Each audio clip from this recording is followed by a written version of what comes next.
اللہ نے پیدا کیا آدم اور حوا کو، وبث منہما رجالا کثیرا ونساء، اللہ فرماتے ہیں ہم نے ان دونوں سے بہت سارے مردوں اور انسانوں کو زمین سے بھر دیا۔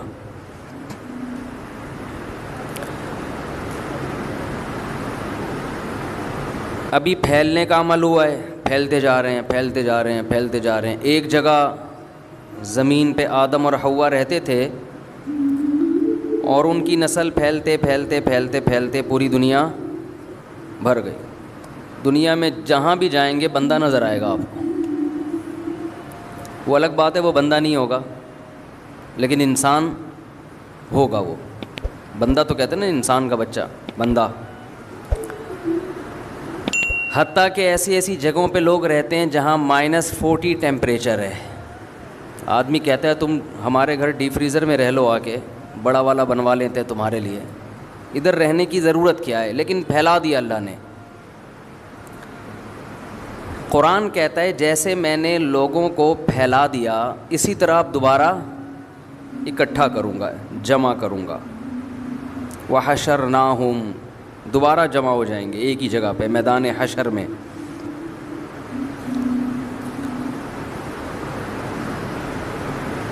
یہ انسان کی بہت بڑی غفلت ہے کہ جب اللہ نے اسے پیدا کر کے پھیلایا ہے تو وہ چیزوں میں الجھ کے رہ گیا ہے، وہ چیزوں میں الجھ گیا ہے۔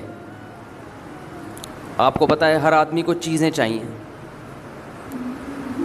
چیزیں ہی چاہیے نا، چیزوں کے اکٹھا کرنے میں، چیزوں کے جمع کرنے میں،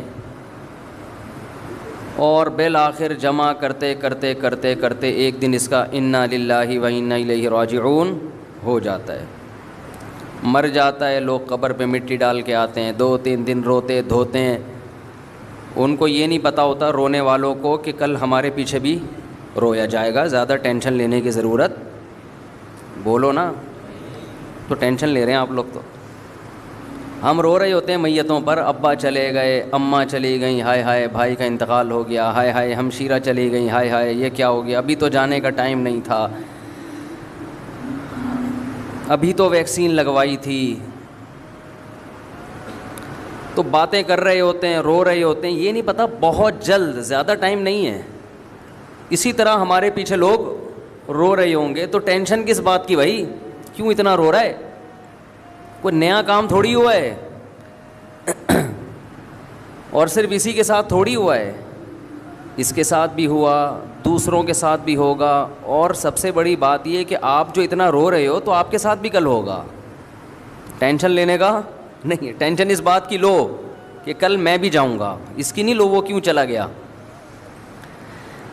افسوس اس پر ہے کہ اس کی ٹینشن تو بہت ہوتی ہے کہ یہ کیوں چلا گیا، اسے کیوں نکالا، اسے کیوں نکالا دنیا سے۔ اصل ٹینشن تو جب ہوگی جب آپ کہو گے مجھے کیوں نکالا۔ جب آپ دنیا سے جاؤ گے تو اصل ٹینشن اس وقت ہوگی جب آپ کہو گے مجھے، بولو نا کیا ہو گیا یار، مجھے کیوں نکالا، مجھے کیوں نکالا۔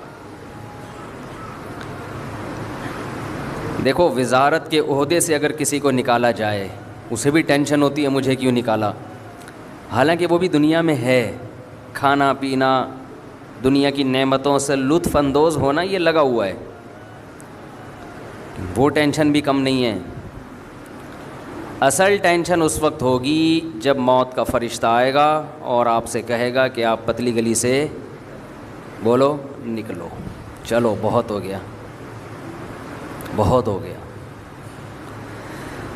قرآن اس حالت کا نقشہ کھینچتا ہے، کیونکہ ہم ابھی صحت مند ہیں، کھا رہے ہیں، پی رہے ہیں، سو رہے ہیں، چل رہے ہیں، لائف کو انجوائے کر رہے ہیں۔ ہماری جو ٹینشنیں ہیں وہ چھوٹی چھوٹی ہیں جن کو ہم نے بہت بڑا سمجھ لیا ہے۔ زیادہ تر لوگوں کی ٹینشنیں بتاؤں کیا ہیں آپ کو یقین نہیں آئے گا۔ زیادہ تر لوگوں کی جو ٹینشن ہے نا وہ چیز ہے جس کو اللہ نے سکون کے لیے پیدا کیا ہے۔ قرآن میں آتا ہے بیوی، زیادہ تر لوگوں کے لیے کیا ٹینشن ہے؟ جو آتے ہیں نا مسائل لوگوں کے، زیادہ تر کے لیے وہ ٹینشن ہے تو بھی ٹینشن چلی گئی تو بھی ٹینشن. تو خیر مختلف لوگوں کے ساتھ میں تو سوچ رہا ہوں اس رشتے کا نام ہی ٹینشن رکھ دوں. آپ کی ٹینشن ہو گئی؟ یعنی شادی کو ہم کیا کہیں گے؟ بھائی آج مفتی صاحب آپ سے ٹینشن پڑھوانی ہے. ٹھیک ہے, ٹینشن پڑھوانا ہے. نکاح کا نام کچھ چینج کر دینا چاہیے. حقیقت ہے یہ. اتنے مسائل آ رہے ہیں.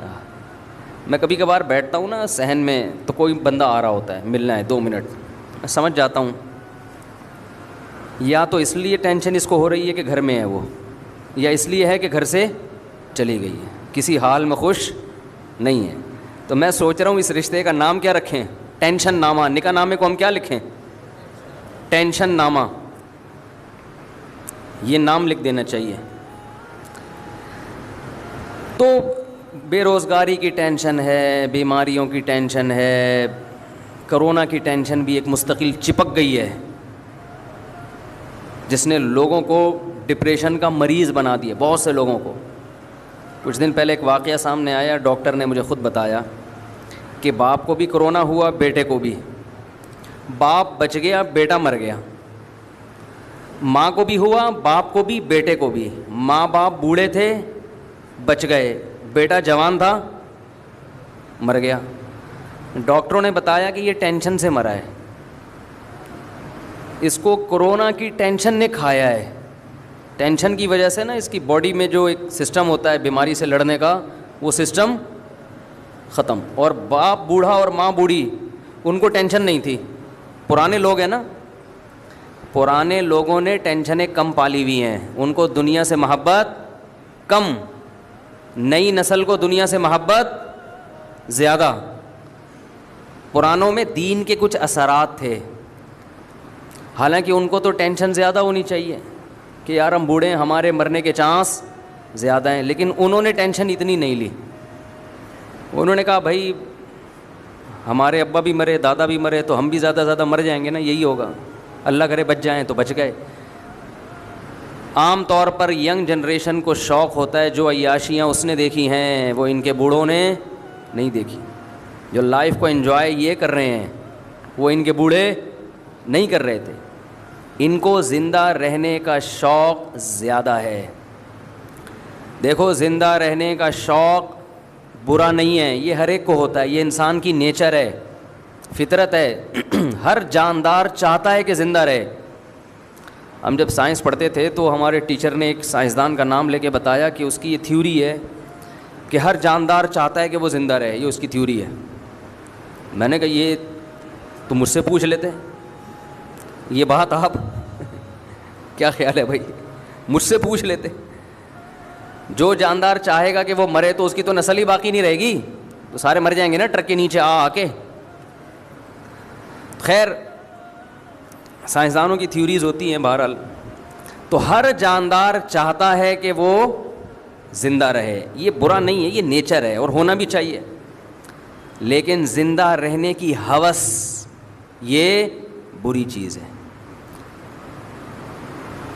زندہ رہنے کی کوشش اعتدال سے, کیونکہ جو کام ہونا ہی ہے, جو چیز جو موت آنی ہی ہے, اس سے اتنی نفرت کس بات کی بھائی, یہ تو ہو کے ہی رہنا ہے نا.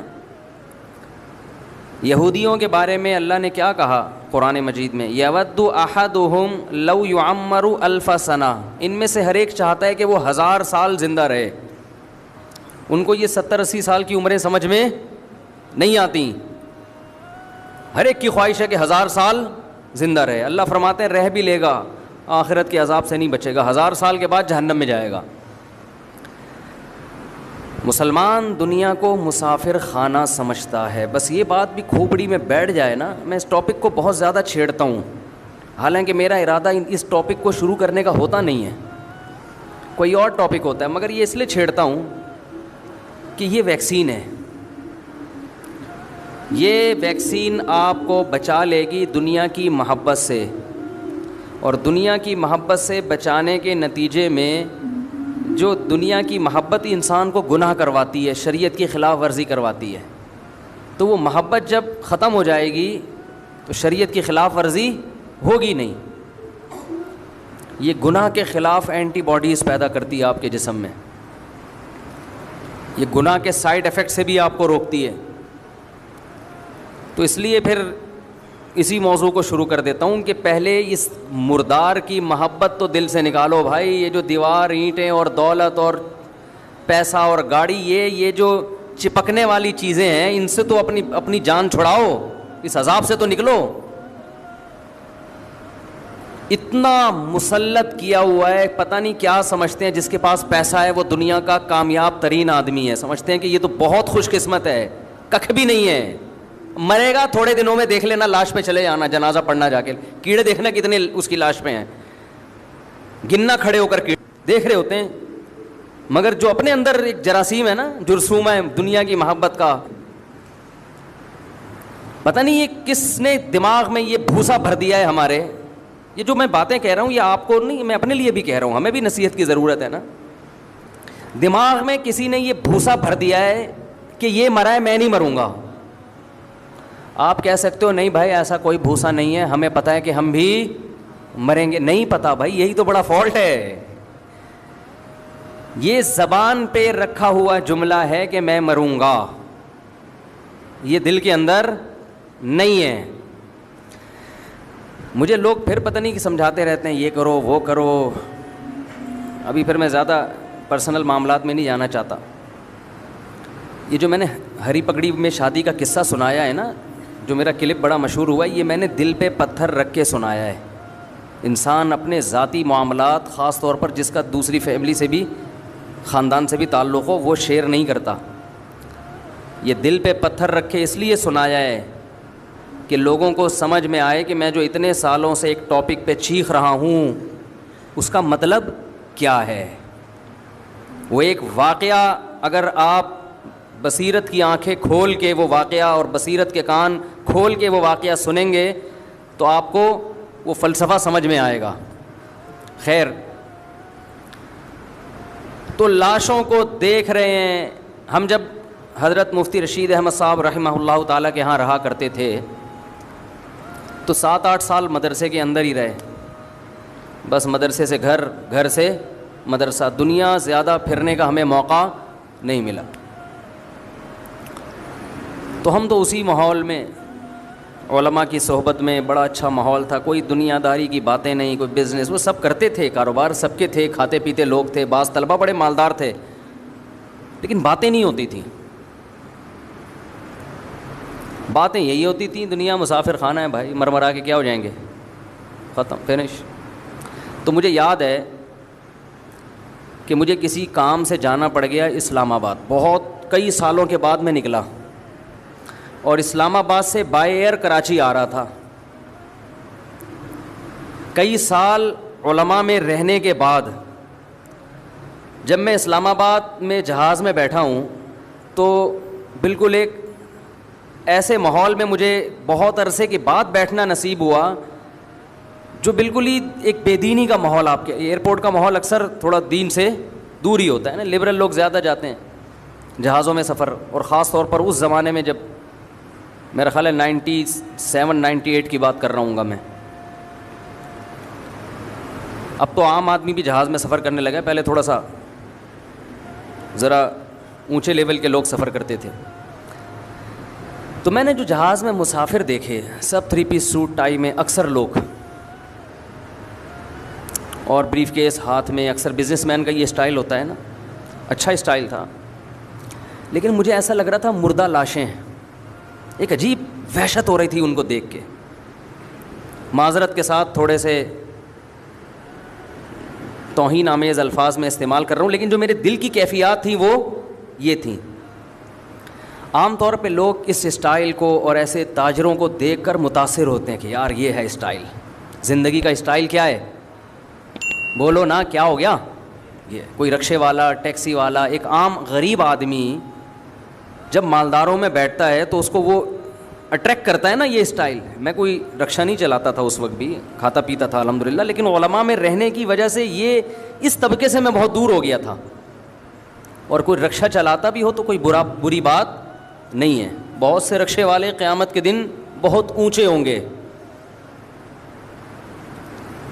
یہی چیز تو نکالنی ہے کہ رکشہ اور لینڈ کروزر میں فرق نہیں ہے.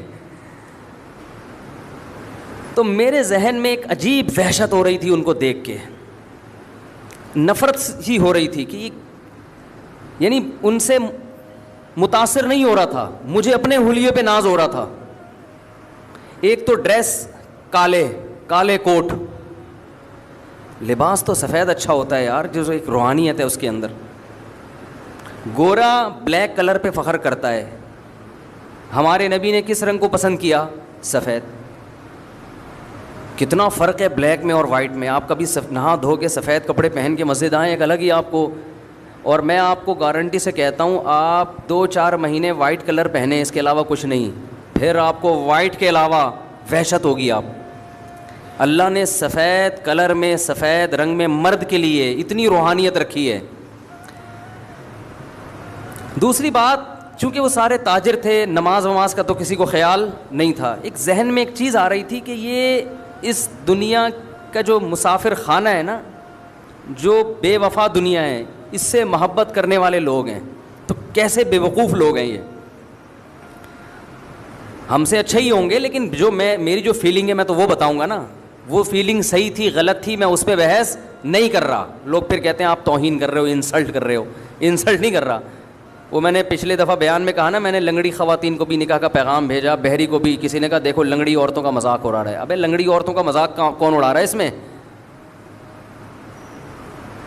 اس میں مذاق اڑانے والی کیا بات ہے؟ ہم تو اپنا واقعہ سنا رہے ہیں کہ ہم نے ہر طبقے کو پیغام بھیجا تھا. ہاں یہ کہہ سکتے ہیں کہ لنگڑی کے بجائے یہ کہہ دیتے پاؤں سے معذور, تو یہ الفاظ نامناسب تھے, لنگڑے کے لفظ.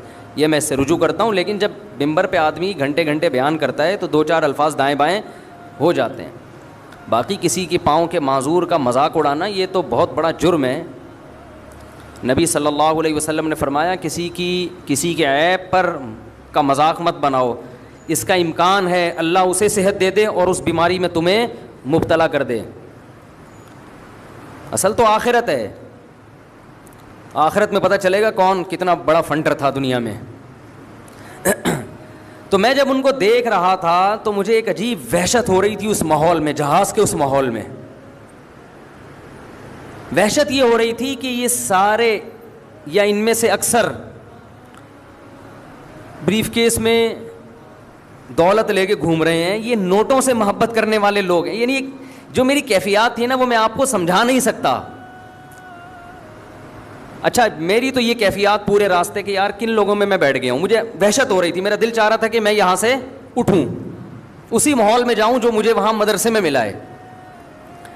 میری یہ فیلنگ تھی جس کی وجہ مجھے سمجھ میں نہیں آ رہی تھی. بات آئی گئی ہو گئی. اتفاق سے ہمارے حضرت مفتی رشید احمد صاحب کا سفر ہوا, امریکہ گئے یا پتہ نہیں کہاں جانا ہوا ان کا. بیان کے بعد انہوں نے کہا بہت دنوں کے بعد نکلا ہوں میں. عجیب عجیب لوگ دیکھ کے مجھے کیا ہو رہی تھی؟ وحشت. پھر فرمایا جب میں یہاں آیا ہوں طلبہ کو دیکھا ہے, ماشاءاللہ ان کے چہروں پہ داڑیاں, چہروں پہ رونق, نماز کے نشان. فرمایا ایک عجیب روحانی سکون مل رہا ہے. تو میری جو کیفیت تھی مجھے خیال ہوا کہ یہ ہمارے شیخ کی وہی کیفیت. اس سے پتہ چلتا ہے کہ اہل اللہ کی صحبت کتنی اہم چیز ہے. بہت سی چیزیں جو کتابوں سے انسان نہیں سمجھ پاتا, بیانات سے نہیں سمجھ پاتا, وہ انسان اہل اللہ کی صحبت میں رہ کے سیکھتا ہے. آپ کے دل کی کیفیات بدلتی ہیں. اب آپ کہہ سکتے ہو اس میں وہ کون سا ہو کے نہا دھو کے نہیں بیٹھے ہوئے تھے, کیا بدبو آ رہی تھی کیا ان کے جسم سے جہاز میں, جو مفتی صاحب کو وحشت ہو رہی تھی؟ کیا ہو گیا بھائی؟ آپ کہہ سکتے ہیں کہ اسلام آباد سے جب ہم چڑھے جہاز میں اور وہ سارے کوٹ ٹائی والے تاجر بیٹھے ہوئے تھے, اور ان میں ایک آدھ اچھے بھی ہوں گے, نمازی بھی ہوں گے, اکثر تو بیچارے بے نمازی دنیا دار قسم کے لوگ تھے, تو کیا ان سے کیا بدبو آ رہی تھی جو آپ کو اتنی وحشت ہو رہی ہے؟ یہ روحانی بدبو ہوتی ہے, یہ جسمانی بدبو بولو نہیں ہے, یہ روحانی بدبو ہے. یہ روحانیت پیدا ہوتی ہے اہل اللہ کی صحبت میں, اللہ والوں کی صحبت میں وقت گزار کے. ہمیں یاد ہے ہم بچپن میں جب بنوری ٹاؤن جایا کرتے تھے, ایسا لگتا تھا ایک نور برس رہا ہے آسمان. ہم تو یونیورسٹی کالج کے ماحول میں رہنے والے. ارے ہم اسکول سے نکلتے تھے, گھر سے نکلتے تھے, بیگ لٹکا کے اسکول جاتے تھے. ایک نمبر کے شرارتی, اللہ معاف فرمائے. اسکول پہنچتے پہنچتے اڑنگیاں دینا ایک دوسرے کو. اسکول بھی ہمارا قریب نہیں تھا, اب تو بچے گھر سے نکلے وین میں بیٹھے, مائیں لپائی پتائی کر کے ان کو ڈسٹمپر سے وہ ہر طرح سے تیار کر کے دھکا دیا گاڑی میں, وہاں اسکول میں اترے, وہاں ان کو ٹیچر نے ریسیو کیا بڑی تمیز کے ساتھ, آئیے بیٹھیے تشریف رکھیے, بڑی عزت ان کی, باپ سمجھ کے ان کو گھر میں پالا جا رہا ہوتا ہے.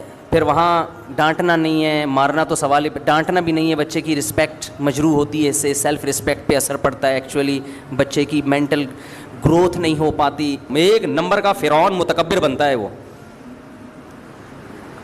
کبھی کبھار چلتے پھرتے ویسے ہی ہلکا پھلکا بچے کو ایک آدھ چماٹ, زیادہ نہیں, زور سے نہیں, کبھی کبھار, زیادہ کرو گے تو بد اخلاقی ہے یہ. وہ پوچھے کیوں مارا, کہہ رہے یہ بتانے کے لیے کہ میں باپ ہوں. ایسا نہ ہو تھوڑے دنوں میں وہ اپنے آپ کو باپ سمجھنے لگتا ہے. یہ ہو رہا ہے. کل میں جی ٹی وی پہ انٹرویو دے رہا تھا تو کسی لبرل نے یہ کہا کہ آج کل ماں باپ بچوں کے حقوق ادا نہیں, کھلا نہیں رہے ان کو, ان پہ خرچ نہیں کر رہے.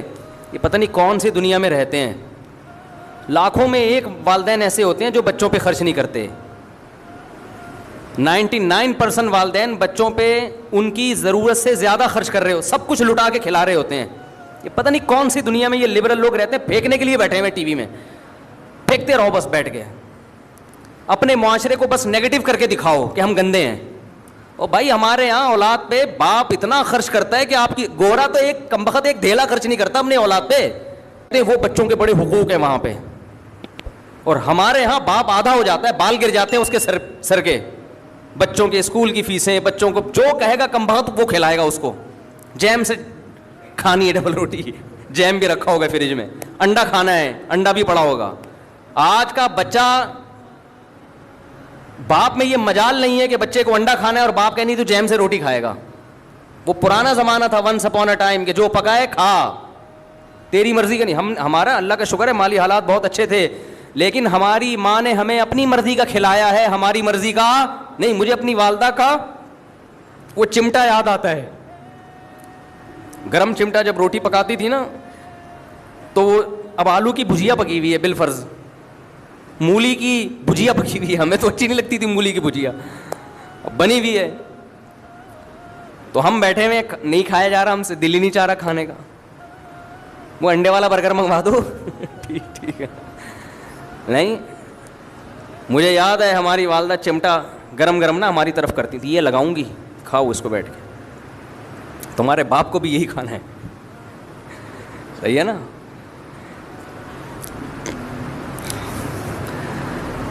تو خیر کیا بات چل رہی تھی, کدھر چلا گیا.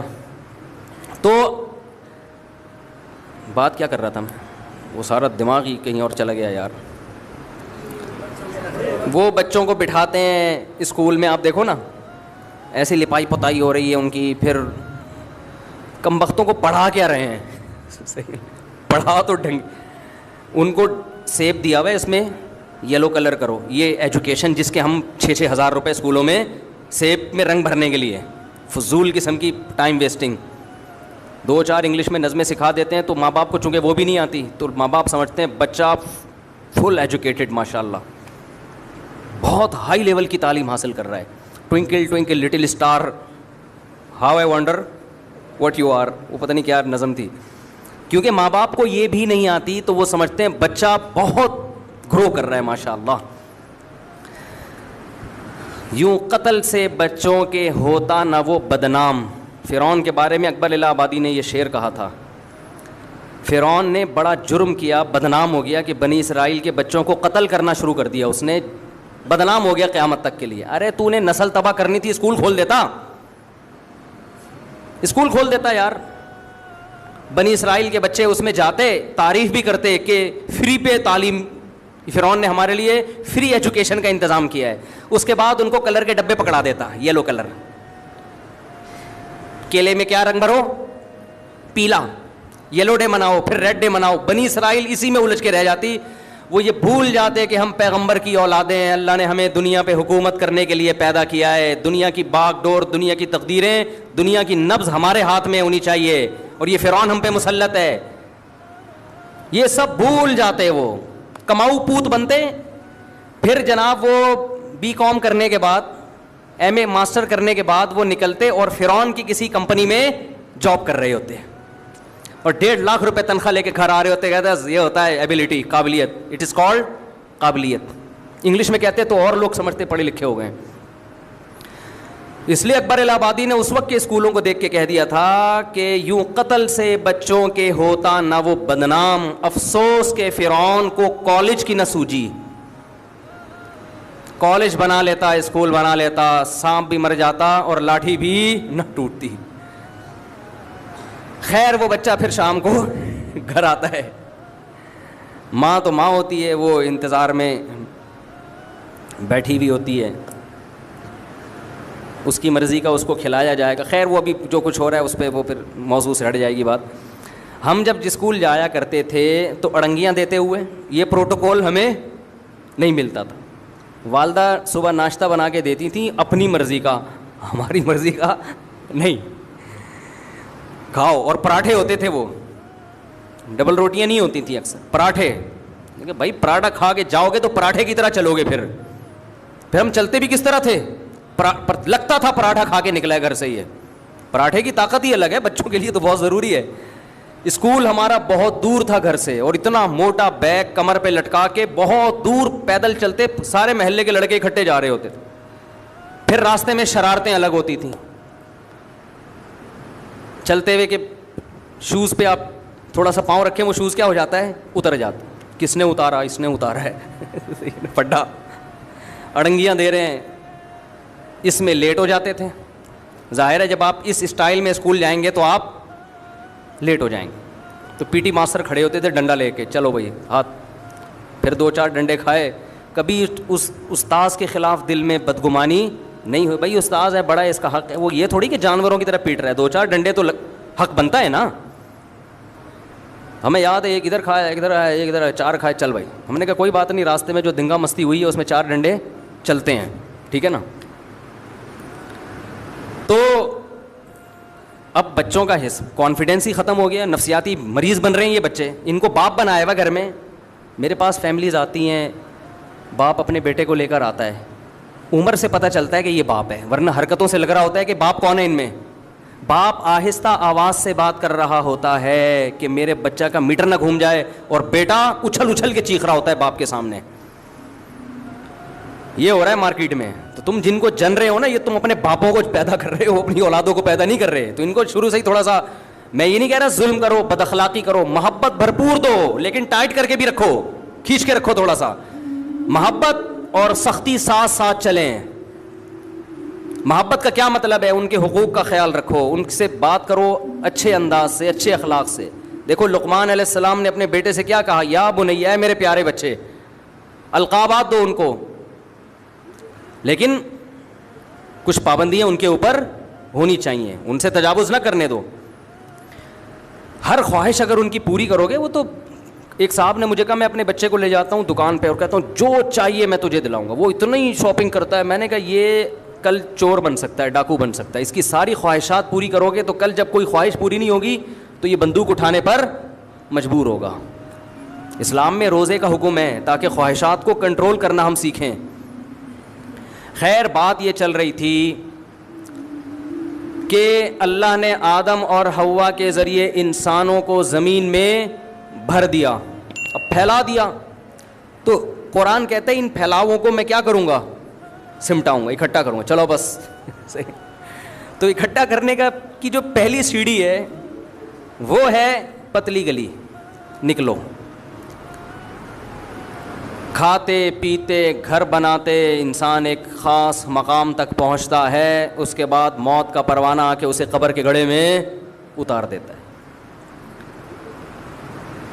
احمق اور بے وقوف آدمی دوسروں کی لاشیں دیکھ کر, دوسروں کے میتیں اور جنازے دیکھ کے یہ سمجھتا ہے کہ یہ مرا ہے, میں نہیں مروں. وہ اوپر سے تو بول رہا ہوتا ہے, لیکن اس کا عمل بتا رہا ہے, اس کا رہن سہن کا طریقہ بتا رہا ہے کہ اس کا مرنے کا کوئی پروگرام نہیں ہے. میں وہ جہاز کا قصہ ذرا مکمل کر دوں کہ وہ جو مجھے وحشت ہو رہی تھی نا. دیکھیں جب آپ یہ کیوں ہو رہی تھی اس کو میں ذرا ڈیفائن کرتا ہوں. جب آپ صاف ستھرے لوگوں میں رہو, چاہے وہ غیر مسلم ہی ہو, ہر وقت نہاتے دھوتے صاف ستھرے کپڑے پہنتے ہوں, تو اگر کوئی آپ کو بھنگیوں میں لے جا کے بٹھا دے آپ گزارا کرو گے؟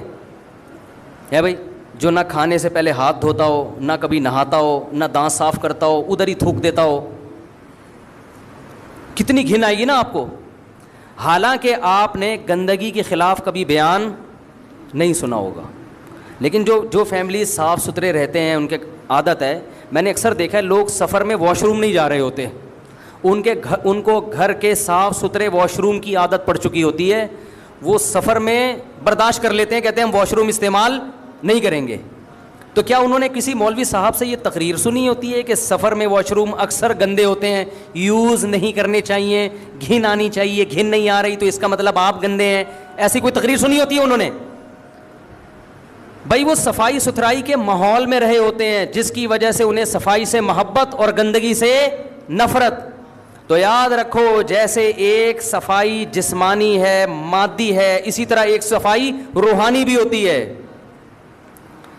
ایک آدمی اوپر سے جتنا مرضی صاف ستھرا ہو، اگر وہ دنیا سے محبت کرتا ہے، اس کے دل میں اللہ کی محبت نہیں ہے، وہ روحانی طور پر گندا ہے، گندی چیزوں سے محبت کر رہا ہے، وہ رب سے وفا کرنے والا نہیں ہے، وہ لالچی ہے. وہ اس کو دیکھو، لالچی آدمی بھی گندا ہوتا ہے. آپ کو پتہ چل جائے کہ یہ لالچی آدمی ہے جب بات کرے گا پیسے نکلوانے کی کوشش کرے گا. نفرت ہوتی ہے نا اس سے تھوڑے دنوں میں کہ یار یہ جب بھی ملتا ہے گھما پھرا کے پیسوں کی جیب سے پیسے نکالنے کی کوشش کر رہا ہوتا ہے. لالچی ہے، اس کو جتنا مرضی دو اس کا پیٹ نہیں بھرے گا. جھوٹے سے انسان کو نفرت ہو جاتی ہے نا. بعض لوگ دیکھے ہوں گے ہر وقت جھوٹ بولتے ہیں، ہر آدمی خود کو غصہ آتا ہے کہ زندگی میں کبھی تو سچ بول لیا کر. تھوڑا بہت جھوٹ تو ہر ایک بول لیتا ہے، لیکن ہر وقت جھوٹ بولتا ہے، چاہے وہ کتنا خوبصورت ہو. لیکن اگر آپ سچے ہیں تو بار بار جھوٹ بولنے والے سے آپ کے دل میں نفرت. اگر آپ پاک دامن ہیں، پرہیزگار ہیں، زنا نہیں کرتے، بدنظری نہیں کرتے، کوئی آپ کو آ کے بتائے کہ میں صبح و شام زنا کرتا ہوں، آپ کے دل میں اس سے نفرت پیدا ہوگی، کیا گندا آدمی ہے. بشرطے کہ آپ خود اس برائی سے بچتے ہوں، آپ کو اس سے نفرت ہوگی.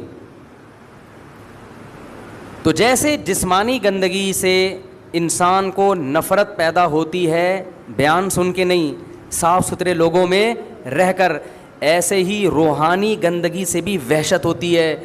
لیکن یہ اس وقت ہوتی ہے جب آپ روحانی اعتبار سے صاف ستھرے لوگوں میں ٹائم گزاریں تو آپ کو بھی اس سے محبت پیدا ہونا شروع. یہ جو لبرل لوگ ہیں ان کو مولویوں میں بیٹھ کے وحشت ہوتی ہے کہ یار یہ کیا داڑھی یہ ایسے شلواریں ان کی ٹخنے سے اوپر، عجیب سے طبقہ ہے یار یہ ہیں ٹھیک ہے. ان کو اس میں وحشت ہوتی ہے، مسجد میں آنے سے وحشت ہوتی ہے. ہمیں یاد ہے میں پہلے جہاں رہا کرتا تھا، ایک صاحب 30 سال سے ہم نے ان کو مسجد میں نہیں دیکھا تھا. ہم نے پوری جہاں جس علاقے میں نے ٹائم گزارا نا بہت زیادہ، 30 سال کے عرصے میں ان کو کبھی مسجد میں، مسلمان تھے، مسجد میں نہیں دیکھا، حالانکہ مسجد کے قریب ہی گھر تھا. ایک دن ہمیں یاد ہے مغرب کی اذان ہو چکی تھی، جماعت کھڑی ہونے والی تھی، وہ مسجد میں آئے. ہم نے کہا چلو یار اچھی بات ہے، مسجد میں آ کے اب نماز پڑھیں گے. لیکن وہ ایسے آ کے نا چکر لگا رہے ہیں، یوں کر کے واپس نکل گئے. بھائی جماعت کھڑی ہو رہی ہے، آج اتفاق سے آ گئے. وہ کسی کو تلاش کرنے آئے تھے، لیکن ان کی چہرے پہ جو وحشت تھی نا مسجد میں آنے کے بعد، اس وحشت سے لگ رہا تھا کہ ایسا لگ رہا ہے جیسے جیل میں آ گئے ہوں. ایسے بوڑھوں کے واقعات میں نے سنے ہیں کہ ان سے کہا گیا کہ اب آپ کی زندگی گزر گئی، ساری زندگی نماز نہیں پڑھی، اب موت کا وقت قریب ہے، اب تو آ جاؤ مسجد. تو جواب میں کہتے ہیں مسجد میں آتا ہوں تو مجھے عجیب وحشت شروع ہو جاتی ہے، گھبراہٹ بے چینی شروع ہو جاتی ہے.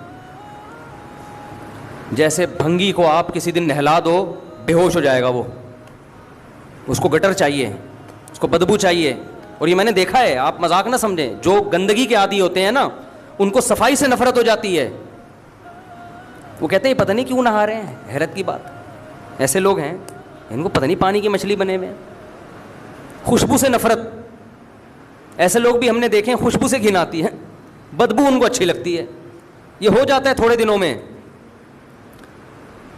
چائنا والے جو گند کھاتے ہیں اچھا لگتا ہے تبھی تو کھاتے ہیں نا، تو کتے بلی کھا رہے ہیں تو وہ گند اچھا لگ رہا ہے تبھی تو کھا رہے ہیں. ہمارے سامنے کوئی کتا رکھ کے دکھائے،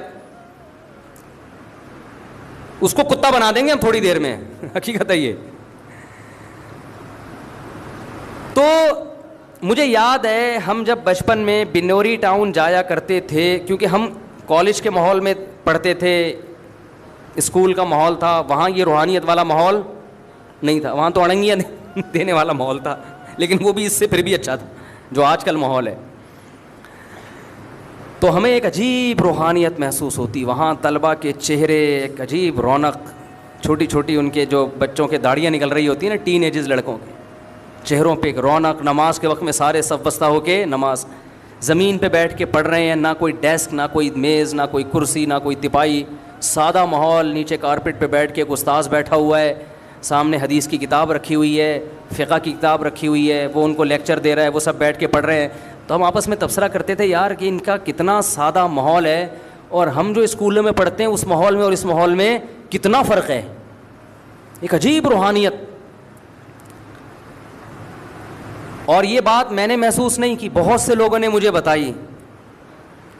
اور آپ جائیں گے مدارس, آپ کو یہ روحانیت لگے گی, بشرطے کہ اپنے اندر کی روحانیت بالکل ختم نہ ہو گئی ہو. ختم ہو گئی پھر آپ کو وحشت ہوگی کہ کہاں آ گیا میں.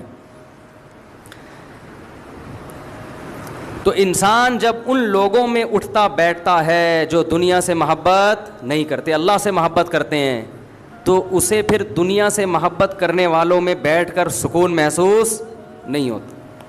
انہی دنوں میں میری نظر کا کوئی مسئلہ تھا, ٹیسٹ نظر ٹھیک تھی, میں سمجھا کہ خراب ہو رہی ہے, کچھ آنکھ میں کچھ پرابلم چل رہی تھی, تو میں آئی اسپیشلسٹ کے پاس چلا گیا. انہی دنوں میں ایسے کبھی کبھار باہر نکلنا ہوتا تھا, تو 5-6 بڑے بڑے ڈاکٹر بیٹھے ہوئے تھے, لمبے تڑنگے چوڑے, ماشاء اللہ بڑی پرسنالٹی تھی ان کی. آنکھیں انہوں نے میری ٹیسٹ کی, انہوں نے کہا بھائی 6/6 کوئی پرابلم نہیں ہے. میں نے کہا پھر یہ کیا ہو رہا ہے؟ انہوں نے پھر کوئی وائٹامن کی گولیاں لکھ کے دے دیں. اچھا وہ اتنے میں لکھ رہے تھے تو آپس میں باتیں کیا کر رہے تھے, کہہ رہے یار وہاں سے ایک جاب کی آفر آئی ہے, 80,000 اس زمانے میں, یہ 94-95 کی بات کر رہا ہوں گا, 80,000 اس زمانے میں بڑی چیز تھی یار, 80,000 کی آفر ہے. وہ کہہ رہا ہے بھائی اتنے کی ہے, بھائی وہاں چلا جا. تو چونکہ ہم یہ باتیں سننے کے عادی نہیں تھے, تو یہ بھی مجھے بڑا عجیب لگ رہا تھا کہ بھائی تو کر لے جاب, یہ باتیں کر کر کے مزے کیوں لے رہے ہو؟ صحیح ہے نا. محبوب کا تذکرے میں الگ لذت ہے, محبوب کے تذکرے میں مزہ ہے. تو میں سوچ رہا تھا کہ ان کو چونکہ محبت ہے نا نوٹوں سے, تو نوٹوں کی باتوں میں ان کو کیا آ رہا ہے, مزہ آ رہا ہے, اور ہمیں وحشت ہو رہی ہے کہ نوٹ رکھو ٹھیک ہے, باتیں کیوں کر رہے ہو؟ ہم کہہ رہے تھے باتیں آخرت کی کرو یار, مر جائیں گے ختم ہو جائے. ہم تو یہ باتیں سننے کے عادی ہو گئے تھے, مریں گے سب فنش, تلک الدار الاخرہ. ہمیں تو وہ قارون کا واقعہ یاد آ رہا تھا, قارون نوٹوں کی بارات لے کے نکلا. تو قرآن کہتا ہے قال الذین یریدون الحیات الدنیا, جو دنیا پرست لوگ ہیں قارون کو دیکھ کے کہنے لگے یا لیت لنا مثل ما اوتی قارون, ہائے کاش یہ پروٹوکول ہمیں بھی ملتا. دولت دیکھو یار, اور ہماری حالت دیکھو, گدھے پہ بیٹھ کے ہم گھوم رہے ہیں. گدھا کا جب بھی تذکرہ آتا ہے مجھے ریوو یاد آتی ہے. کچھ دن پہلے میں کہیں ریوو میں بیٹھا ہوا تھا, تو ایک صاحب ملنے کے لیے آئے, میں نے تھوڑا سا مصافحہ کیا, میں نے کہا دیر ہو رہی ہے کہیں جا رہا ہوں. تو تبصرہ ہونے لگا کہ اب ریوو میں بیٹھے ہوئے ہیں نا, تو اب ٹائم ملاقات کا نہیں ہے. تو میں نے اپنے ساتھی سے کہا ان کو بتا دو میں گدھے پہ بھی بیٹھا ہوا ہوتا تو ٹائم کا ریوو سے کوئی تعلق بولو نہیں ہے. جب ٹائم نہیں ہے تو گدھے پہ بیٹھ کے بھی نہیں ہے. اب جہاں جا رہا ہے یہ تھوڑی کہ کوئی بھی کسی بھی ٹائم پہ آ کے گرفتار کر لے, ایمرجنسی پہنچنا ہے کہیں. اور جو ڈرائیونگ سیٹ پہ بیٹھا ہے نا ریوو, ضروری نہیں کہ وہ گاڑی اس کی ہو, یہ بھی ہے, ہو سکتا ہے کہ اس کی ہو بھی, یہ بھی ہو سکتا ہے کہ اس کی نہیں ہو, کچھ بھی ہو سکتا ہے. اب اس کی ہے یا نہیں ہے تو آپ نے کیا لینا دینا, آپ بیان سنیں, پتلی گلی سے نکلیں, کسی کی پرسنل لائف میں دخل اندازی مت کریں. اگر میں کہوں گا کسی کی ہے تو کون اتنا فری کرا رہا ہے بھائی, اپنی ریوو پکڑائی ہوئی ہے اس نے, اپنی ہے, پھر اس پہ لوگوں کو اعتراض ہوتا ہے. بیان سادگی پہ, دنیا کی محبت نہیں, مسافر خانہ, اور گھوم کس میں رہیں. وہ میں نے قصہ سنایا تھا نا, میں نے جب تیسری شادی کی تو ایک بوڑھے میاں یہیں نماز پڑھتے ہیں, اب تو شارٹ ہیں 15 سال سے, شاید وہ اسی واقعے کے بعد آ ہی نہیں رہے, 15 یا 10 سال ہو گئے, یا 9 سال ہو گئے, مجھے صحیح سال یاد نہیں ہے, کام یاد رہتا ہے کہ ہوا کیا تھا. تو میرے ویسے ہی بچے گھومتے رہتے تھے باہر, تو وہ یہاں میرا بیان سنتے تھے ہر جمعے. اس وقت تو میں بہت زیادہ اس ٹاپک پہ بیان کرتا تھا, مسافر خانہ مسافر خانہ. تو لائن لگی ہوئی گاڑیوں کی, بارات آئی ہوئی ہوگی یا کیا ہوگا.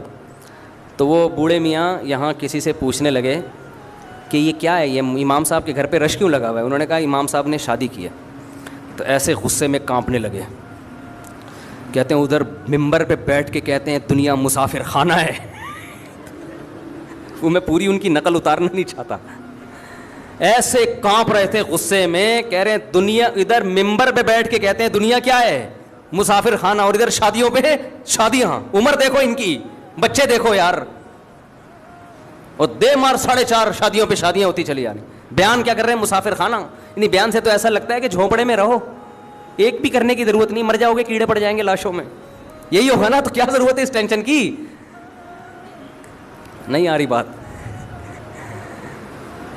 تو وہ اگر دیکھ لیں کہ وہ گارڈوں کے ساتھ گھوم رہے ہیں, اور ہمارا تو اسٹائل ویسے ہی تھوڑا سا ہمیشہ سے وکھری ٹائپ کا رہا ہے, ہمیشہ سے.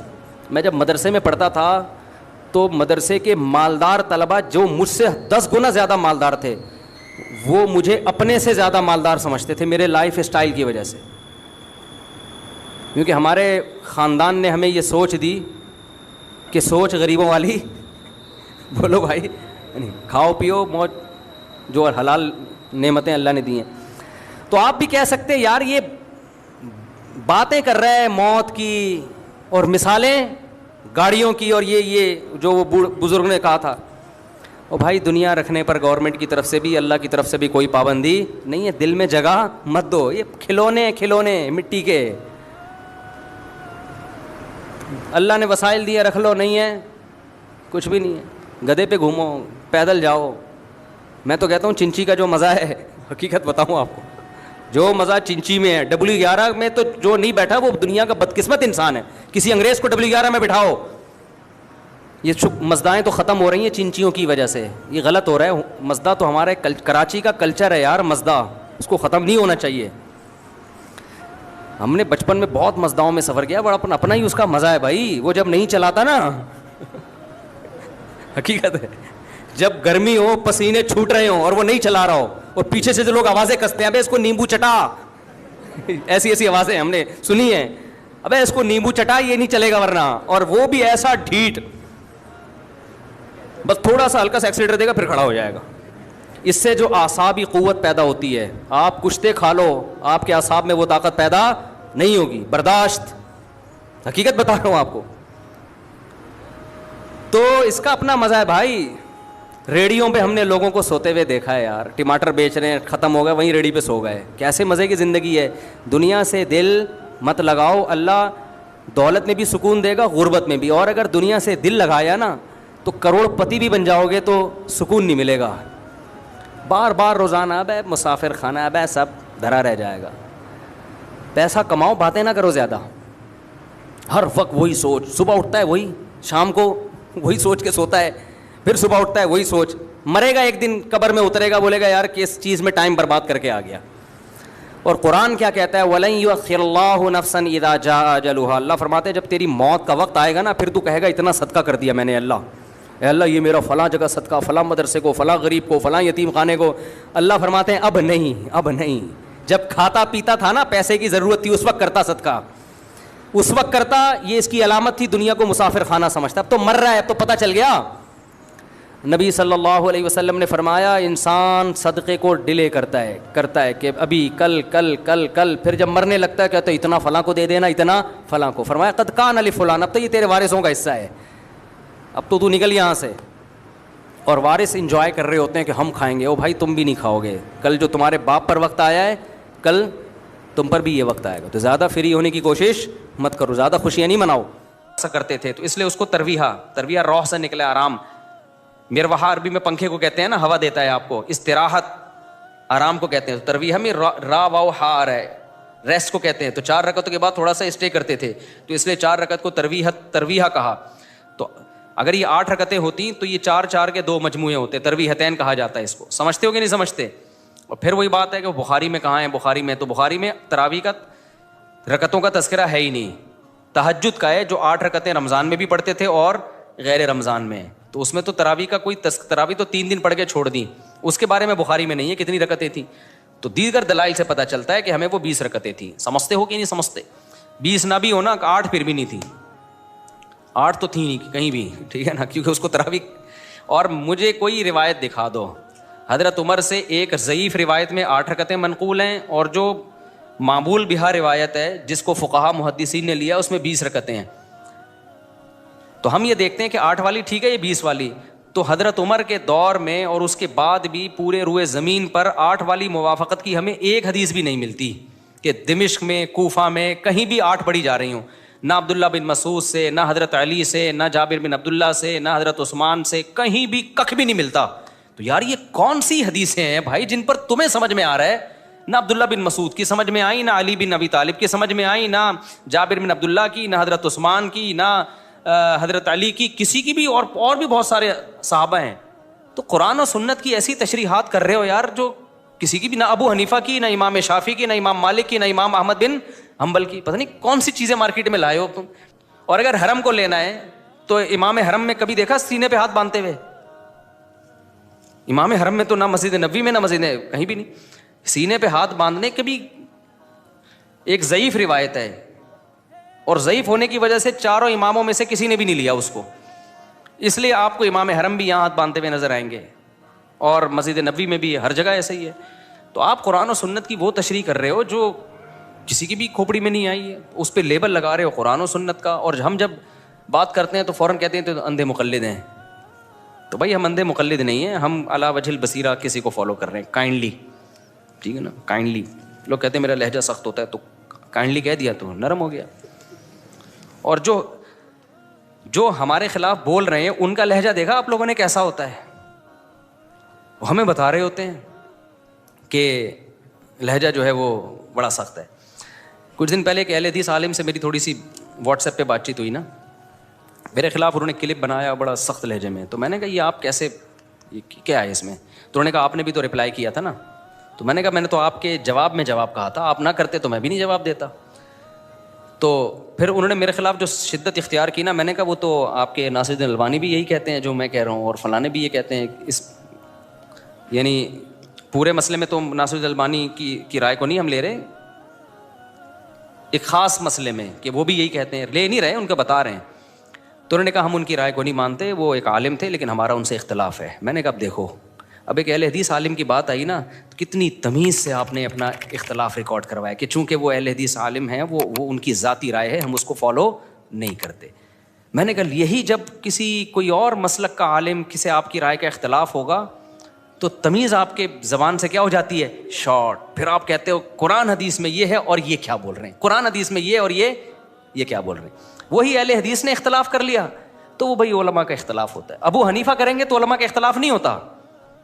ابو حنیفہ قرآن حدیث کے خلاف گئے اور یہ اندھے مقلد ہیں. اور اس طرح ایک میں آپ کو واقعہ سناتا ہوں، اس سے بات سمجھ میں آئے گی. میں بھی آسٹریلیا گیا، وہاں سعودی عرب کے ایک عالم ملے جو سعودی عرب کے ہیں نہیں لیکن پڑھ کے سعودی عرب سے آئے ہیں، فقہ حنبلی کو فالو کرتے ہیں وہ. انہوں نے مجھے واقعہ سنایا کہ میں جہاز میں آ رہا تھا تو ظہر اور عصر جو ہے نا، جو فقہ شافعی کو جو فالو کرتے ہیں نا، وہ ظہر عصر ملا کے پڑھ رہے تھے. امام شافعی کی رائے ہے کہ سفر میں جائز ہے، وہ سنت نہیں ہے، یہ ذہن میں رکھیں. سنت یہی ہے کہ ہر نماز اپنے ٹائم پہ پڑھی جائے. امام شافعی کی رائے ہے کہ سفر میں آپ اس طرح سے ملا سکتے ہیں. امام ابو حنیفہ کی رائے ہے کہ اس طرح نہیں ملا سکتے. جو ملانے کا مطلب ہے وہ ظہر کو مؤخر کریں، عصر کے قریب لے جائیں، ظہر پڑھ کے جیسے ہی عصر کا وقت داخل ہو عصر پڑھ لیں.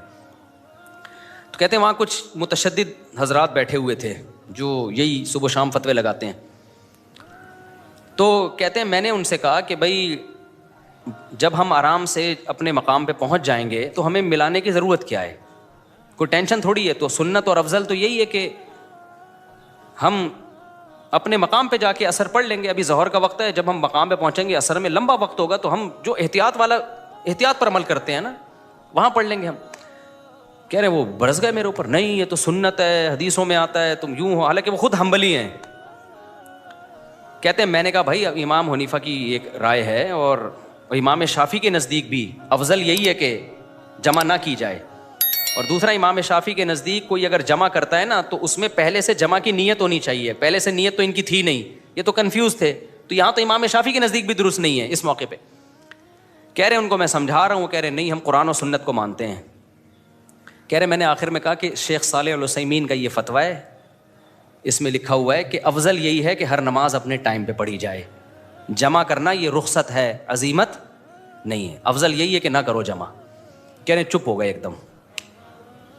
کہہ رہے مجھے افسوس اس پر ہوا ابو حنیفہ کا حوالہ پیش کر رہے ہیں, امام شافعی جو اتنے بڑے بڑے مجتہدین وہاں اچھل رہے ہیں, ان کی 2 ٹکے کی ویلیو نہیں ہے.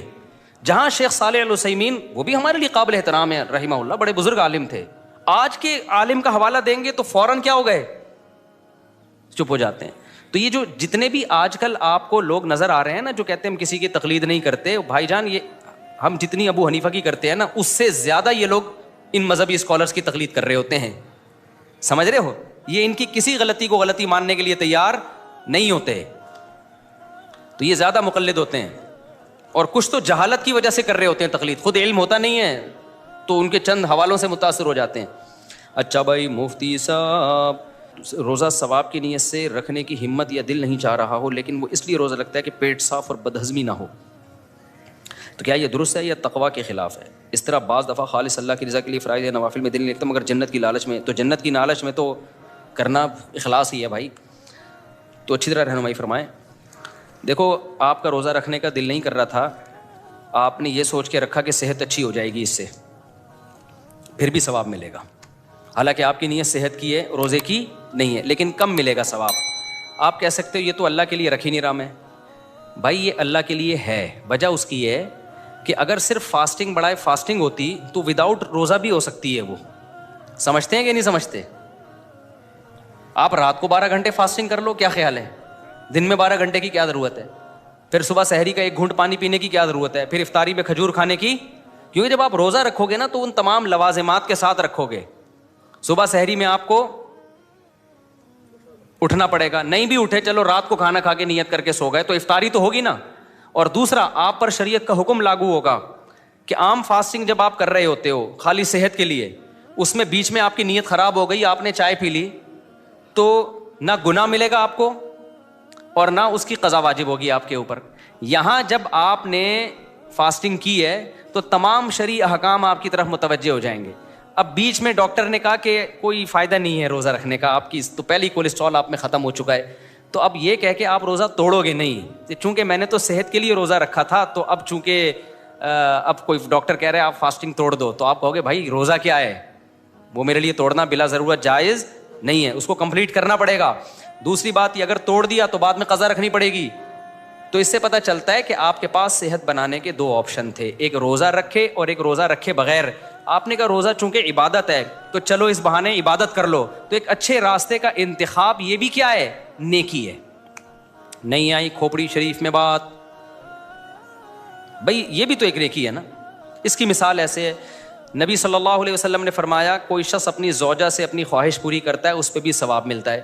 صحابہ نے کہا یا رسول اللہ وہ تو اپنی خواہش کے لیے کر رہا ہے, تو آپ نے فرمایا وہ غلط طریقے سے بھی تو خواہش پوری کر سکتا تھا زنا کر کے. اس نے خواہش کے لیے 2 آپشن تھے اس کے پاس. آسان آپشن زنا تھا. آسان آپشن کیا تھا, کوئی خرچہ نہیں ہوتا, 1 دفعہ کا ہوتا ہے. یہاں آپشن کیا ہے, پورا سسرال جہیز میں مل رہا ہے آپ کو. کیا خیال ہے بھائی, مل گیا, بلکہ پروگرام بڑھ گیا, برباد ہو گیا, سالے ملے, زندگی کی ٹینشن. تو اگر کوئی مزے کے لیے بھی کر رہا ہے تو نبی نے فرمایا یہ کیا بات ہے کہ جب زنا کر رہا تھا تو اس کو گناہ شمار کر رہے ہو, اور زنا سے بچ رہا ہے تو اس کو نیکی شمار کیوں نہیں کر رہے. تو اس لیے کوئی بھی عبادت کی جائے نا, اگر وہ دنیا کے لیے بھی ہے لیکن آپ کے پاس دوسرا آپشن بھی تھا, اس برے آپشن کو چھوڑ کر آپ عبادت والے آپشن کی طرف آتے ہو تو بھی ثواب ملتا ہے. ہاں یہ ضرور ہے, اس کو کہتے ہیں عمل مشوب فقہ کی اصطلاح میں. عمل مشوب کا مطلب وہ عمل جس میں اللہ بھی ہے اور اللہ کا غیر بھی ہے. تو جتنا اللہ کی رضا کا کانسیپٹ جتنا زیادہ ہوگا اتنا ثواب کا ریشو بڑھ جائے گا, جتنا کم ہوگا اتنا ثواب کا ریشو کم ہو جائے گا. تو پورا ثواب تو جبھی ملے گا جب خالصتاً اللہ ہی اللہ ہو, صحت پیش نظر نہ ہو. لیکن ایسا نہیں ہے کہ آپ صحت کے لیے رکھ رہے ہو تو ہے تو چونکہ روزہ ہی نا, وہ پورا روزہ کے شرعی احکام تو آ گئے نا آپ کی طرف, تو ثواب بہرحال روزے کا پھر بھی ملے گا. اس کی ایک اور آسان مثال دیتا ہوں. دیکھو ایک آدمی کو بزنس کرنے جانا ہے سعودی عرب, صحیح ہے نا, سعودی عرب اس نے بزنس کرنے جانا ہے رمضان میں. مکہ میں اس کی ٹریڈنگ چل رہی ہے, کسی تاجر سے ملنا ہے. اس نے سوچا یار جانا تو ہے ہی, تو شوال میں جانا ہے فرض کرو, تو کیوں نہ ہم ذی الحجہ میں چلے جائیں, اس بہانے حج بھی ہو جائے گا. تو ذی قعدہ میں جانا تھا, شوال میں نہیں ذی قعدہ میں جانا تھا, تو ذی قعدہ کے بجائے اس نے میٹنگ کا ٹائم کیا دے دیا, ذی الحجہ کا. کہ یار جب جا ہی رہے ہیں, جا تو بزنس ہی کے لیے رہا ہے نا, لیکن ذی قعدہ میں بھی تو جا سکتا تھا. اس نے بزنس کو ڈیلے کر دیا ذی الحجہ کی طرف. اگر بزنس نہ ہوتا تو وہ نہیں جاتا, لیکن اب اس نے کہا کہ یار ذی الحجہ میں جب جانا ہے تو میں 1 مہینہ ڈیلے کر لیتا ہوں, بزنس بھی ہو جائے گا اور اس بہانے حج بھی ہو جائے گا, تو اس کو حج کا ثواب ملے گا. کوئی یہ نہیں کہہ سکتا ابے تیرا اگر بزنس نہ ہوتا تو تو آتا, کہو نہیں میں تو نہیں آتا. تو بھائی تو بزنس کے لیے آیا ہے. بھائی بزنس کے لیے میں ذی قعدہ میں بھی آ سکتا تھا, میں نے ذی الحجہ کا انتخاب اس لیے کیا کہ بزنس کے بہانے حج بھی ہو جائے. سمجھتے ہو کہ نہیں سمجھتے ہو؟ تو اس لیے نیکی کر لیا کرو کسی بھی بہانے میرے بھائی. اور ویسے بھی صحت کے عنوان سے بھی روزہ رکھو گے نا, تھوڑے دنوں میں روزے کی عادت پڑ جائے گی, نیت بھی سیٹ ہو جائے گی. پھر بچوں کو لالچ دے دے کے نیکیاں کرائی جاتی ہیں کہ نہیں کرائی جاتی؟ حضرت عبداللہ ابن مبارک رحمہ اللہ تعالیٰ کے والد, کتنے بڑے بزرگ محدث ہیں عبداللہ ابن مبارک, ان کے والد ان سے کہتے تھے کہ ایک شعر یاد کر لو عربی کا, 1 درہم دوں گا. یہ ان کو بڑا ادیب بنانا چاہتے تھے تاکہ قرآن حدیث پہ ان کو عبور ہو, کیونکہ عربی میں ہے نا یہ علوم. آج کل کے جو اسکالر ہے نا, عربی کا ککھ بھی نہیں آتا, عربی کا ان کو ککھ بھی بولو نہیں آتا, اور وہ بڑے بڑے اسکالر بنے ہوئے ہیں. تو مدارس میں 2 سال تو صرف عربی سکھائی جاتی ہے پہلے. تو عبداللہ ابن مبارک کے والد چاہتے تھے میرا بیٹا ادیب عربی میں عبور حاصل ہو تاکہ وہ قرآن و سنت کو اچھی طرح سے سمجھ سکیں. تو اب بچوں کو لالچ دی جاتی تھی کہ 1 درہم دوں گا, 1 شعر یاد کر لو. اب عبداللہ ابن مبارک کس چکر میں شعر یاد کر رہے تھے؟ پیسوں کے لیے. تو ثواب تو بڑھ گیا نا, کیا خیال ہے؟ لیکن ابا نے کیا سوچا, ابے کسی بھی بہانے بھائی تو کر لے, جب قرآن جب آئے گا نا, جب عربی آئے گی اور حدیثوں کا مطلب سمجھ میں آئے گا تو اخلاص بھی خود بخود پیدا ہو جائے گا. اسی وجہ سے عبداللہ ابن مبارک فرماتے ہیں کہ میں نے علم دنیا کے لیے حاصل کیا, لیکن علم نے میرے دل سے دنیا نکال دی. نہیں یہی بات, جب حاصل ہوا تو مجھے لگا کہ یہ دنیا دل لگانے کی جگہ نہیں ہے. کہہ رہے نیت تو شروع میں, ابا پیسے دے کے شعر یاد کرواتے تھے نا, تو وہ تو اس چکر میں شعر یاد کرتے تھے کہ پیسے ملیں گے, چیز کھائیں گے بازار سے لے کے, کوئی بھی اس زمانے میں کوئی بھی گول گپے یا کوئی بھی چیز ہوتی ہوگی اس زمانے کا, گولا گنڈا جو بھی اس زمانے میں ہوتا ہوگا, یہ نہیں ہوتا تھا تبھی تو اتنے بڑے بن گئے. اگر گولے گنڈے کھاتے تو کہاں بنتے وہ. خیر, تو کہتے ہیں ہم نے دنیا کے لیے کیا, لیکن جب علم آیا نا تو علم ہی نے ہمیں سمجھایا کہ یہ دنیا کے لیے حاصل کرنے کی چیز نہیں ہے, یہ تو اللہ سے ملاتی ہے. تو اس علم نے اخلاص پیدا کر دیا. سمجھتے ہو کہ نہیں سمجھتے ہو؟ تو اس لیے بھائی نیکی کرو, نیت کو ٹھیک کرنے کی کوشش کرو, اپنی نیت کے چکر میں عمل نہ چھوڑو. آج کل جو صوفی بنتے ہیں نا, وہ کیا کرتے ہیں, پہلے نیک عمل نہیں ہو رہا ہوتا ان سے, پھر جب نیک عمل کرتے ہیں شیطان آ کے وسوسے ڈالتا ہے, ابے تو اس چکر میں یہ کام کر رہا ہے, ابے تو تہجد اس لیے پڑھ رہا ہے کہ تیرا وہاں رشتہ نہیں ہو رہا, اس چکر میں تو دعائیں مانگ رہے تھے. ابے بھائی کسی بھی چکر میں, چرس پینے سے پہلے کچھ سوچتے ہو کہ کس چکر میں پی رہا ہوں, لگایا سٹا اور عادت خراب. تو اچھی عادت ڈالنے کے لیے, اپنے آپ کو موٹیویٹ کرنے کے لیے جو بھی ہو رہا ہے نا, سرے 10 عمل کی عادت ڈالو, عادت پڑ جائے گی, پھر نیتیں ٹھیک کرتے رہو بیٹھ کے. نہیں آئی میرا خیال ہے, عادت پڑ جائے ایک دفعہ, نیتیں پھر ٹھیک ہوتی نہیں. نیت کا ٹھیک کرنا آسان ہے, نیت صحیح ہو, عادت ڈالنا بڑا مشکل ہے. دیکھو نیتیں کتنی اچھی ہیں, میں حج کروں گا اللہ کے لیے, کر لو, کر لے گا کیا؟ خالی کرنے سے تھوڑی ہوتا ہے, کرے گا تو پتہ چلے گا. پہلے مرے گا, بعد میں جنت میں جائے گا. جنت میں جانے کی سب کی نیت ہوتی ہے. ایک مولوی صاحب بار بار دعا مانگتے تھے, اللہ مجھے شہادت دے دے. کسی نے کہا مولوی صاحب تو کبھی میدان جہاد میں تو جاتے ہوئے دیکھا نہیں, کوئی حلوے میں بم رکھ کے تھوڑی دے گا آپ کو. تو کسی بھی طرح سے نا اچھے عمل کی عادت ہوتی ہے, ڈال دو یار, اپنے آپ کو موٹیویٹ کیا کرو. اور میں تو اپنی بات بتاؤں, میں اپنے آپ کو اچھے عمل پہ موٹیویٹ کرنے کے لیے آخرت کے ساتھ دنیا کا بھی بہت سہارا لیتا ہوں. دنیا کا بھی بہت, کیا یار عادت پڑے عمل کی. اب جیسے صبح کبھی, آج بھی میں نے ایکسرسائز کی نا, ایکسرسائز کرتے ہوئے نیت یہ ہوتی ہے بھائی, نیت یہ ہوتی ہے میری کہ یار صحت اچھی ہوگی, گھر والوں کے حقوق ادا ہوں گے, انسان خوش مزاج ہوتا ہے, لوگوں سے ملتا ہے, اس پہ ثواب ملتا ہے نا. تو میں سمجھتا ہوں مجھے دوڑنے کے ہر چکر پہ کیا ملتا ہے, ثواب ملتا ہے. پھر شیطان بیچ میں کہتا ہے بیٹا اتنا بھی نیک نہیں ہے تو اس لیے بھی کر رہا ہے تاکہ دنیا کی لذتیں بھی حاصل ہوں. تو میں کہتا ہوں, میں شیطان سے بولتا ہوں ہاں ہوں, تو تیرے کو کیا تکلیف ہو رہی ہے؟ کیونکہ اس چکر میں نا شیطان روکتا ہے پھر کہ نہیں کرو جاگنگ, نہیں کرو, جم نہیں جاؤ, کہ تیری نیت میں کھوٹ آ رہا ہے, تو دنیا کے لیے کر رہا ہے. تو بھائی میں جانوں اللہ جانے, تو شیطان تیرے کو کیا پیٹ میں کیوں مروڑ ہو رہا ہے؟ کیا خیال ہے بھائی؟ صحیح ہے, کر رہے ہیں بھلے, تو اچھا عمل ہے نا. کیونکہ جب کسی بھی نیت سے اچھا عمل ہو جائے گا نا, اس کی فائدہ آخرت کو بھی ہوگا اس. اب دیکھو اگر ہماری دنیا کی بھی نیت ہو کہ یار میری صحت اس لیے اچھی ہو تاکہ میں پراٹھے اسی طرح کھاتا رہوں صبح, ویسے یہ کوئی بہت بری نیت ہے, اتنی بھی بری نیت نہ کریں آپ. لیکن فرض کر لو کہ میں دنیا کی لذتوں سے فائدہ اٹھاتا رہوں, یہ بھی نیت ہو, جب صحت اچھی ہوگی تو فائدہ آخرت کو بھی بہرحال ہوگا, آخرت میں بھی فائدہ ہوگا, کیونکہ آپ نماز میں دل لگے گا آپ کا, آپ تراویح پڑھ سکو گے, آپ تہجد پڑھ سکو گے, آپ حج کر سکو گے, آپ بیانات 2-2 گھنٹے کے جو میں بیان کرتا ہوں, 2.5-2.5 3-3 گھنٹے کے بھی میرے بیانات ہوئے ہیں, ایک دن میں 2 بیانات بھی ہوئے ہیں. اگر یہ صحت نہ ہوتی تو بے ہوش ہو کے گر جاتا بھائی میں, تو اس کا فائدہ آخرت کو فائدہ ہو گیا کہ نہیں؟ تو نیت کرو اچھی, لیکن اگر اس میں بیچ میں دنیا کی نیت آ رہی ہے تو اس کی وجہ سے عمل مت چھوڑو, یہ میں کہنا چاہتا ہوں. عمل مت چھوڑو, آنے دو, وسوسے آنے دو. شیطان ہر طرح سے عمل سے روکنے کی کوشش کرتا ہے. میں جب بیانات کا سلسلہ میں نے شروع کیا نا, میں نے تو بہت پہلے بیانات کا سلسلہ شروع کیا, میں جاتا تھا مجھے بیان کرنے میں مزہ بالکل نہیں آتا, یہ ذہن میں رکھو. بعض لوگوں کو شوق ہوتا ہے بیان کا, مجھے شوق شروع سے ہی نہیں ہے. ایک دفعہ ہم مسجد میں پہنچے بیان کرنے کے لیے, تو میری جگہ کوئی اور پہلے شروع کر دیا انہوں نے, تو میں تھوڑا لیٹ ہو گیا تھا. تو اب وہ صاحب کا دل چاہ رہا تھا بیان کرنے کا, ان کو بڑا غصہ آیا کہ یہ کیوں آ گیا. میں نے کہا بھائی جان میں تو بڑا خوش ہو گیا ہوں کہ آپ کو بٹھا دیا یار, ہمیں تو سکون ملے گا. تو الحمدللہ مجھے شوق نہیں ہے. تو میں نے کیا کیا کہ اپنے استاد سے کہا کہ بھائی مجھے نا بیان کا شوق نہیں ہے, حالانکہ یہ ہونا چاہیے, یعنی لوگوں کی اصلاح کی فکر ہونی چاہیے نا, تو جذبہ نہیں ہے میرے اندر, اور وہ تو مجھے لگ رہا ہے مجھے تو ثواب ہی نہیں مل رہا, میں اپنے خام میں اپنے گلا پھاڑ کے ضائع کر رہا ہوں, تو میں کیا کروں. انہوں نے بولا یہ شیطان ہے جو الو بنا رہا ہے کام سے روکنے کے. کام کو فوکس کرو. کام یہ ہے کہ لوگوں کے عقیدے بھی خراب ہو رہے ہیں, لوگ گمراہ بھی ہو رہے ہیں, لوگ زنا میں پڑ رہے ہیں. بھائی ڈیوٹی پوری کرو, اخلاص کے چکر میں نا عمل کو مت چھوڑو, اخلاص پیدا ہو جائے گا. اور اخلاص ہوتا ہے, بعض دفعہ ہمیں لگ رہا ہوتا ہے کہ نہیں, حقیقت میں ہوتا ہے. سمجھ میں آ رہی ہے بات کہ نہیں آ رہی ہے؟ بعض دفعہ ہوتا ہے. شیطان نا بہت بڑی فلم ہے, حقیقت بتا رہا ہوں آپ کو, بہت بڑی فلم ہے. وسوسے ڈالتا ہے وہ, کہہ رہے تمہارے تو یہ عمل ضائع ہو رہا ہے, تمہیں تو ثواب ہی نہیں مل رہا. انہوں نے کہا شکر کرنا سیکھو. پھر مجھے موٹیویشن پتہ ہے کہاں سے ملی ہے, کہ میں بیان کرتا رہتا تھا 2-2 3-3 گھنٹے کے. میں نے کہا یار فائدہ تو 4 آدمی نے داڑھی رکھ لی اتنے 10 سالوں میں, کیا فائدہ. مجھے موٹیویشن ملی ہے جب یوٹیوب پہ بیان جانا شروع ہوئے, نیچے کمنٹس آنا شروع ہوئے, کتنے لوگوں کو فائدہ ہو گیا, تباہی ہو گیا. میں نے کہا بھائی یہ تو کیا ہو رہا ہے, اتفاق سے بہت فائدہ ہو رہا ہے یہ تو وہاں سے مجھے موٹیویشن ملنا شروع ہوئی ہے. اس لیے میں کمنٹس پڑھتا ہوں لازمی.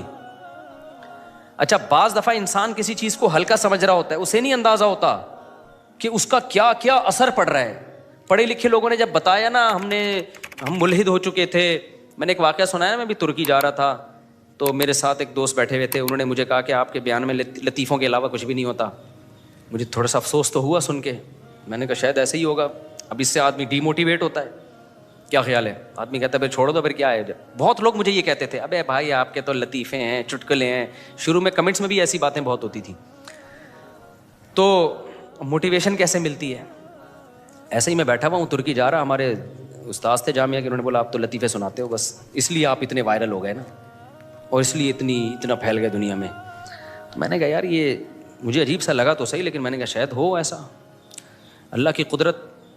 تھوڑی دیر میں ایک آدمی آیا, ایک لڑکا, اس نے کہا میں اپنی وائف کے ساتھ سفر کر رہا ہوں, آپ کے ساتھ رش بہت ہے اس لیے میں مل نہیں سکا. میں ایتھیسٹ ہو گیا تھا, خدا کا منکر ہو گیا تھا. آپ کے بیان سن کے میں دوبارہ اسلام بھی لایا ہوں, داڑھی بھی رکھی ہے, اور نماز بھی میں نے, وہ لندن جا رہا تھا وہ. میں نے کہا لے بھیا, یہاں سے ڈی موٹیویٹ ہوا, ادھر سے کیا ہو گیا, موٹیویٹ ہو گیا. تو دونوں چیزیں ساتھ ساتھ الحمدللہ. تو جب ایسے بہت سارے, میں واقعات سناتا نہیں ہوں, مجھے ڈر لگتا ہے کہ شو بازی نہ ہو جائے, لیکن اگر میں رجسٹر رکھ لیتا نا کہ کتنے لوگوں کو الحمدللہ کتنا فائدہ ہوا ہے, تو شاید ایک رجسٹر اس کے لیے کافی نہیں ہے. کتنی خواتین کے گھر بسے دوسری شادی کے بیان کی وجہ سے, کتنے لوگ نمازی بن گئے, کتنوں سے شرابیں چھوٹ گئیں, بہت الحمدللہ اللہ نے. لیکن ظاہر ہے جتنا ہم کام کر سکتے تھے اتنا ابھی بھی نہیں کر رہے ہیں. تو پھر مجھے اندازہ ہوا کہ یہ جو بار بار آتا ہے نا دماغ میں, اخلاص نہیں ہے, یہ فلان, یہ کون کروا رہا ہے, یہ شیطان کروا رہا ہے کام چھڑوانے کے لیے. سمجھتے ہو کہ نہیں سمجھتے ہو, یہ شیطان ٹوپیاں کرا رہا ہے تاکہ انسان کام کرنا چھوڑ دے. تو یہ ہے, تو اس لیے اپنے آپ کو خود موٹیویٹ کیا کرو, اپنی خود تعریفیں کر لیا کرو کبھی بیٹھ کے. ابے بھائی تو نے آج بڑا خاندانی کام. جب دوسری شادی ہو نا, لوگ ماریں گے, پکڑ کے کوٹیں گے, تو آدمی ڈر جائے گا نا. تو اپنے آپ کو خود, کوئی نہیں بولے گا, کیونکہ میرے پاس اتنا ٹائم تھوڑی, میں ہر جگہ آپ کو, جہاں بھی کوئی دوسری شادی کر رہا ہے میں اس کو سمجھانے پہنچ جاؤں تو نے بڑا اچھا کام کیا ہے, کتنے لوگ کر رہے ہیں. تو آپ خود اپنے آپ کو سمجھایا کرو کہ دیکھ تو نے زندگی میں پہلی دفعہ خاندانی کام کیا ہے. مجھے بھی جب میں نے دوسری کی نا تو اتنی لتاڑ سنی تھی کہ مجھے لگا کہ شاید میں غلط 2 نمبر آدمی ہوں. مجھے محسوس ہونے لگا تھا یہ. حالانکہ میں تو اس پہ مناظرے ہوتے تھے. اتنا لوگوں نے ڈی موٹیویٹ کیا. پھر میں اکیلے میں بیٹھ کے سوچتا تھا یار میں نے شاید زندگی میں ایسا تو نہیں, میں نے پہلی دفعہ کوئی بہت ہی ڈھنگ کا کام کیا ہے. اس طرح میں اپنے آپ کو سمجھا کے نا, ورنہ میں مر جاتا ہارٹ اٹیک سے. اتنا غم ہو رہا تھا مجھے دوسری شادی پہ, سمجھ میں نہیں آ رہا تھا خوشی ہو رہی ہے کہ غم ہونا چاہیے اس موقع پہ.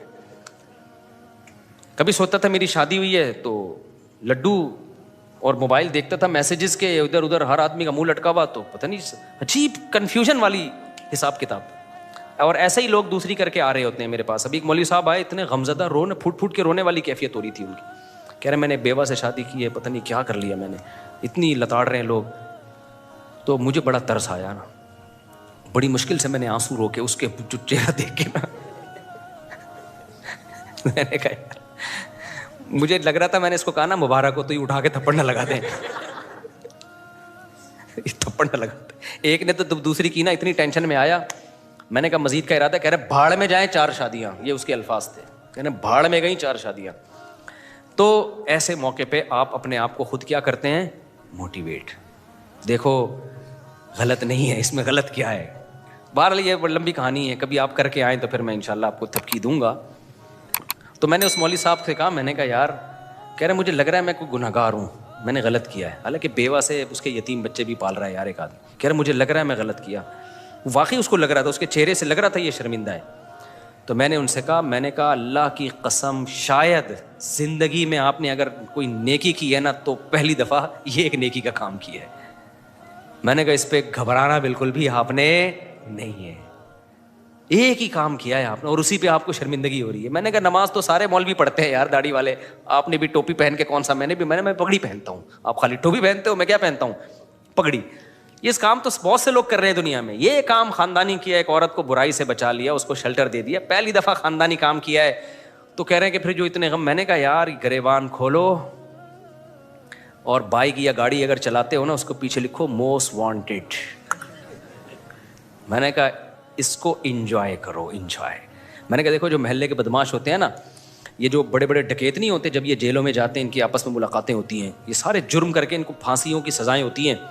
یہ ایک دوسرے سے پوچھتے ہیں تو نے کیا کیا, وغیرہ میں نے 10 بندے مارے گا, جا تو نے کیا کیا, 11 12 15 100 یہ ایسے تاؤ دے رہے ہوتے, تو نے کیا کیا ہے, تو بتا اسمگلنگ میں کیا بیچتا تھا. وہ چرس, اب 2 ٹکے کا اسمگلر. ہم آئس بیچتے تھے, ہم جو ہے نا ہیروئن کی اسمگلنگ کرتے ہیں. تو یہ برائی پہ اتنا فخر کرتے ہیں.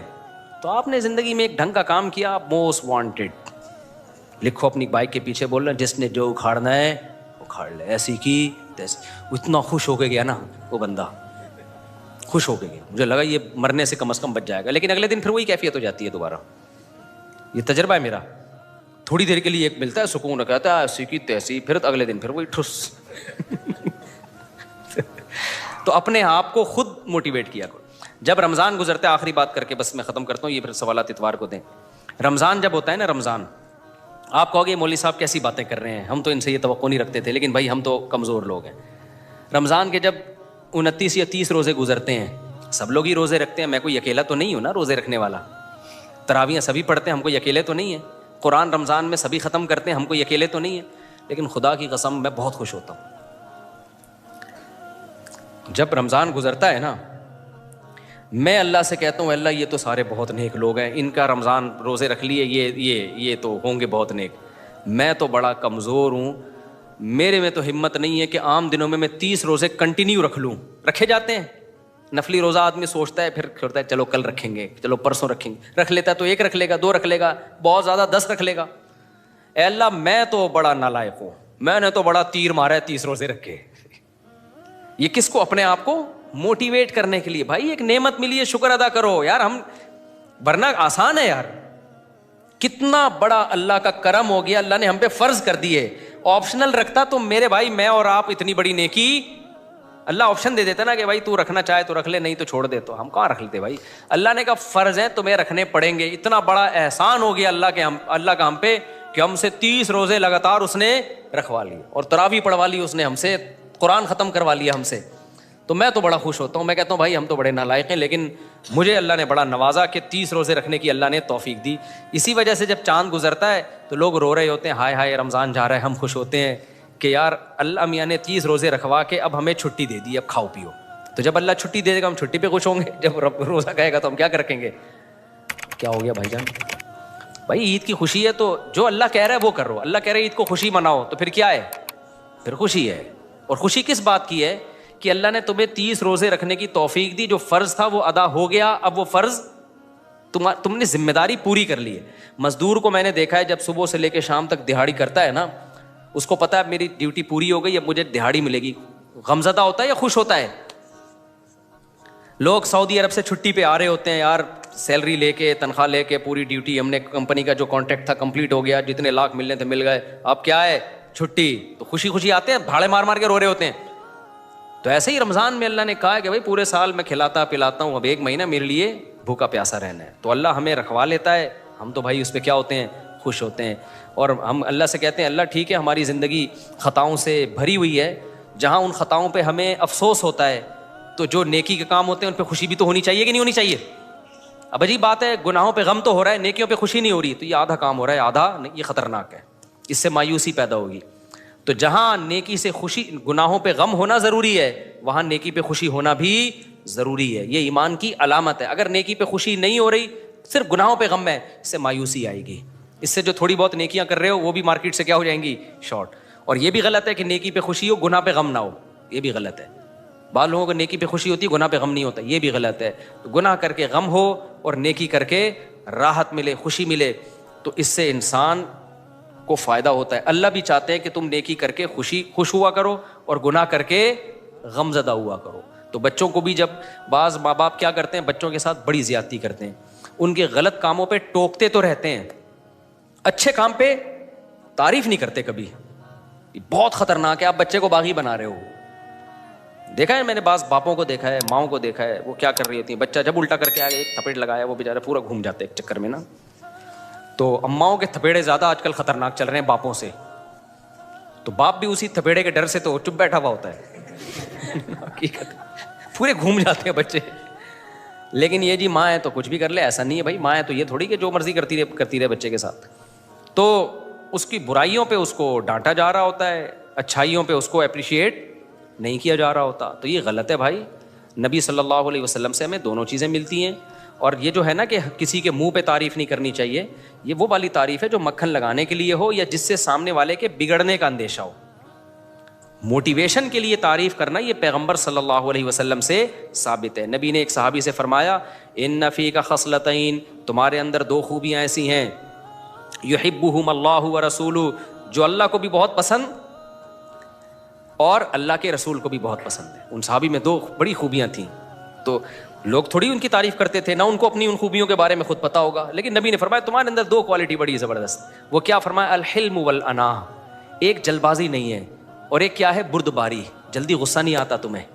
کچھ لوگ ایسے ہوتے ہیں نا, بہت جلدی غصہ نہیں آتا ان کو, بہت دیر سے آتا ہے, بردباری ہوتی ہے. اور جلد بازی میں فیصلے نہیں کرتے, جب بھی فیصلہ کریں گے ایک دم ایکسائٹڈ جذباتی نہیں ہو جاتے, تمام پہلوؤں پہ غور کر کے پورا اینالائز کر کے پھر ایک نتیجہ قائم کرتے ہیں.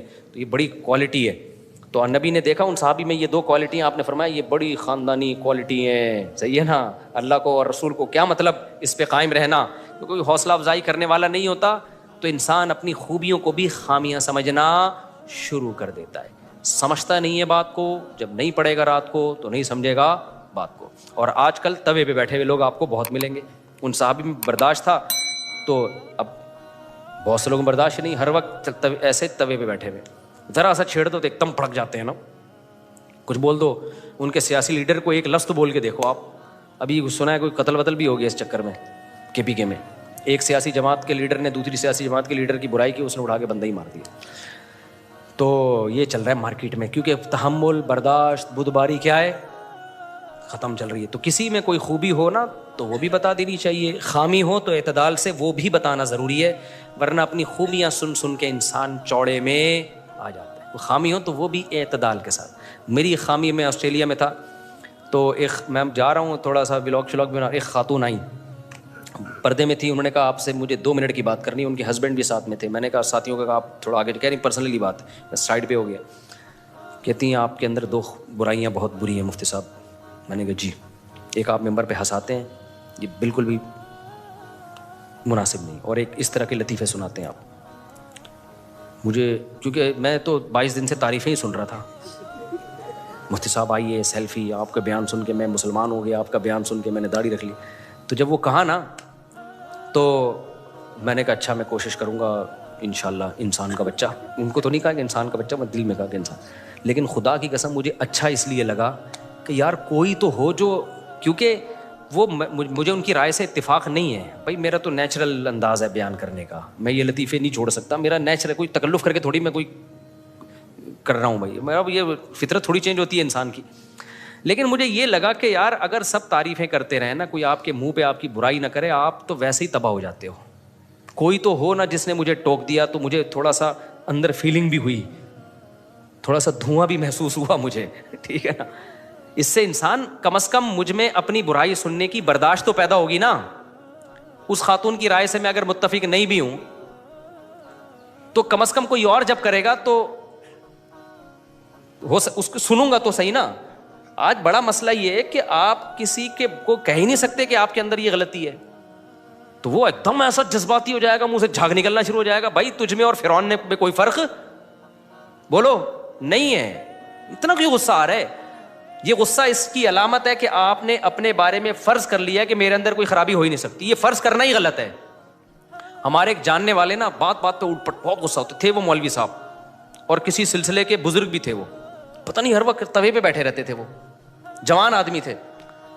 تو میرے پاس بہت, یعنی مجھے کسی نے بتایا ان کے بارے میں, میں نے کہا یار یہ کیوں اتنا غصے میں؟ انہوں نے کہا اصل میں یہ برے آدمی نہیں ہیں, ان کو اپنے بارے میں یہ وہم ہو گیا کہ میں بہت نیک ہوں. آئی بات سمجھ میں؟ ان کو اپنے بارے میں وہم ہو گیا کہ میں کیا ہوں, بہت نیک ہوں. تو اب ظاہر ہے جس کو اپنے بارے میں وہم ہو گیا کہ میں بہت نیک ہوں, وہ جب اپنے خلاف سنے گا تو غصہ آنا کیا ہے, نیچرل ہے. تو اپنے بارے میں وہم ہوتا کیوں ہے؟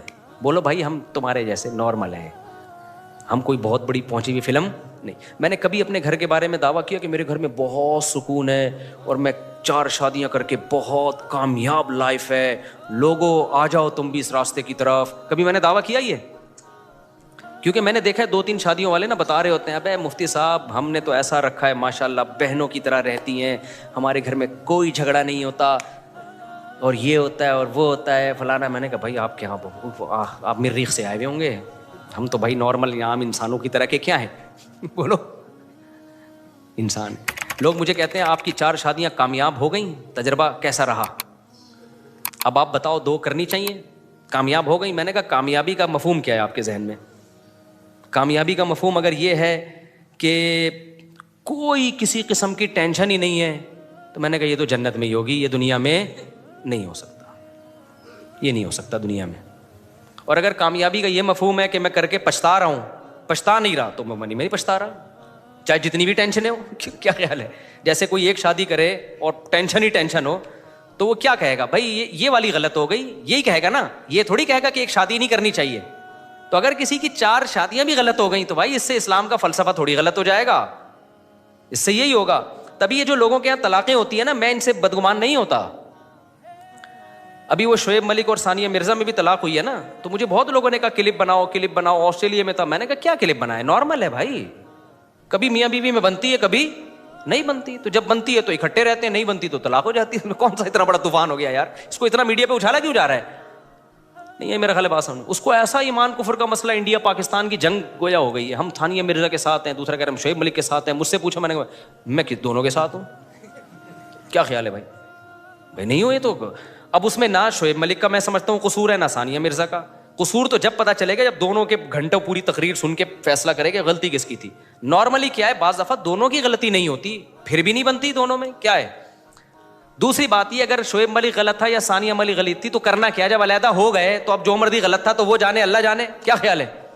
یہ غلط صحیح کی بحث تو جب ہوگی جب دونوں میاں بیوی کے طور پہ رہ رہے ہوں.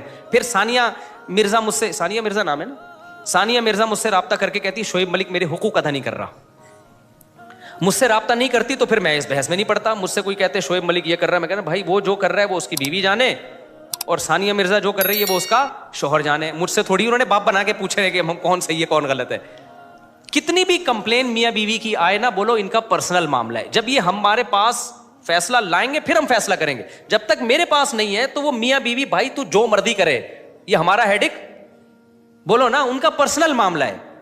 ابھی ایک جھگڑا ہوا دو تاجروں میں, بہت بڑا جھگڑا نا. ایک کہہ رہا ہے میں ایسا, وہ کہہ رہا ہے فلانا ویسا. میں چپ کر کے بیٹھا ہوں نا, ایسے بالکل انجوائے کر رہا ہوں نا, ایسے بالکل ہے, کیونکہ میں ٹینشن کیوں لوں تمہارے جھگڑے کی بھائی, جھگڑا تمہارا ہے, میں ایک دم تیش میں آ جاؤں تو غلط ہے تو غلط ہے. تو مجھے کہنے لگے آپ بتائیں کون صحیح ہے اس میں. میں نے کہا آپ لکھ کے دیں ریٹن میں نا کہ مفتی صاحب ہم دونوں کا جھگڑا ہے, آپ جو فیصلہ کریں گے نا پھر ہم اس کو مانیں گے. یہ لکھ کے دیں, پھر میں دوبارہ سے آپ کا جھگڑا سننا شروع کروں گا. ابھی تک تو میں نے اس کو, کیونکہ میرے اپنے غم کم ہیں جو میں تمہارے غموں کو لے کے یار بیٹھا رہا ہوں. جیسیوں مسائل ہیں میرے ساتھ. آج نا لوگوں کے پاس فارغ ٹائم بہت ہے. ثانیہ مرزا, شعیب ملک, ابے ان کا پرسنل مسئلہ ہے. اگر وہ ثانیہ مرزا شعیب ملک پہ الزام لگا رہی ہے تو وہ بولو بھائی ہمیں نہیں پتا یہ الزام صحیح ہے غلط ہے. اگر صحیح بھی ہے غلط بھی ہے تو جب الگ ہی ہو گئے تو اب جو مرضی کرو بھائی.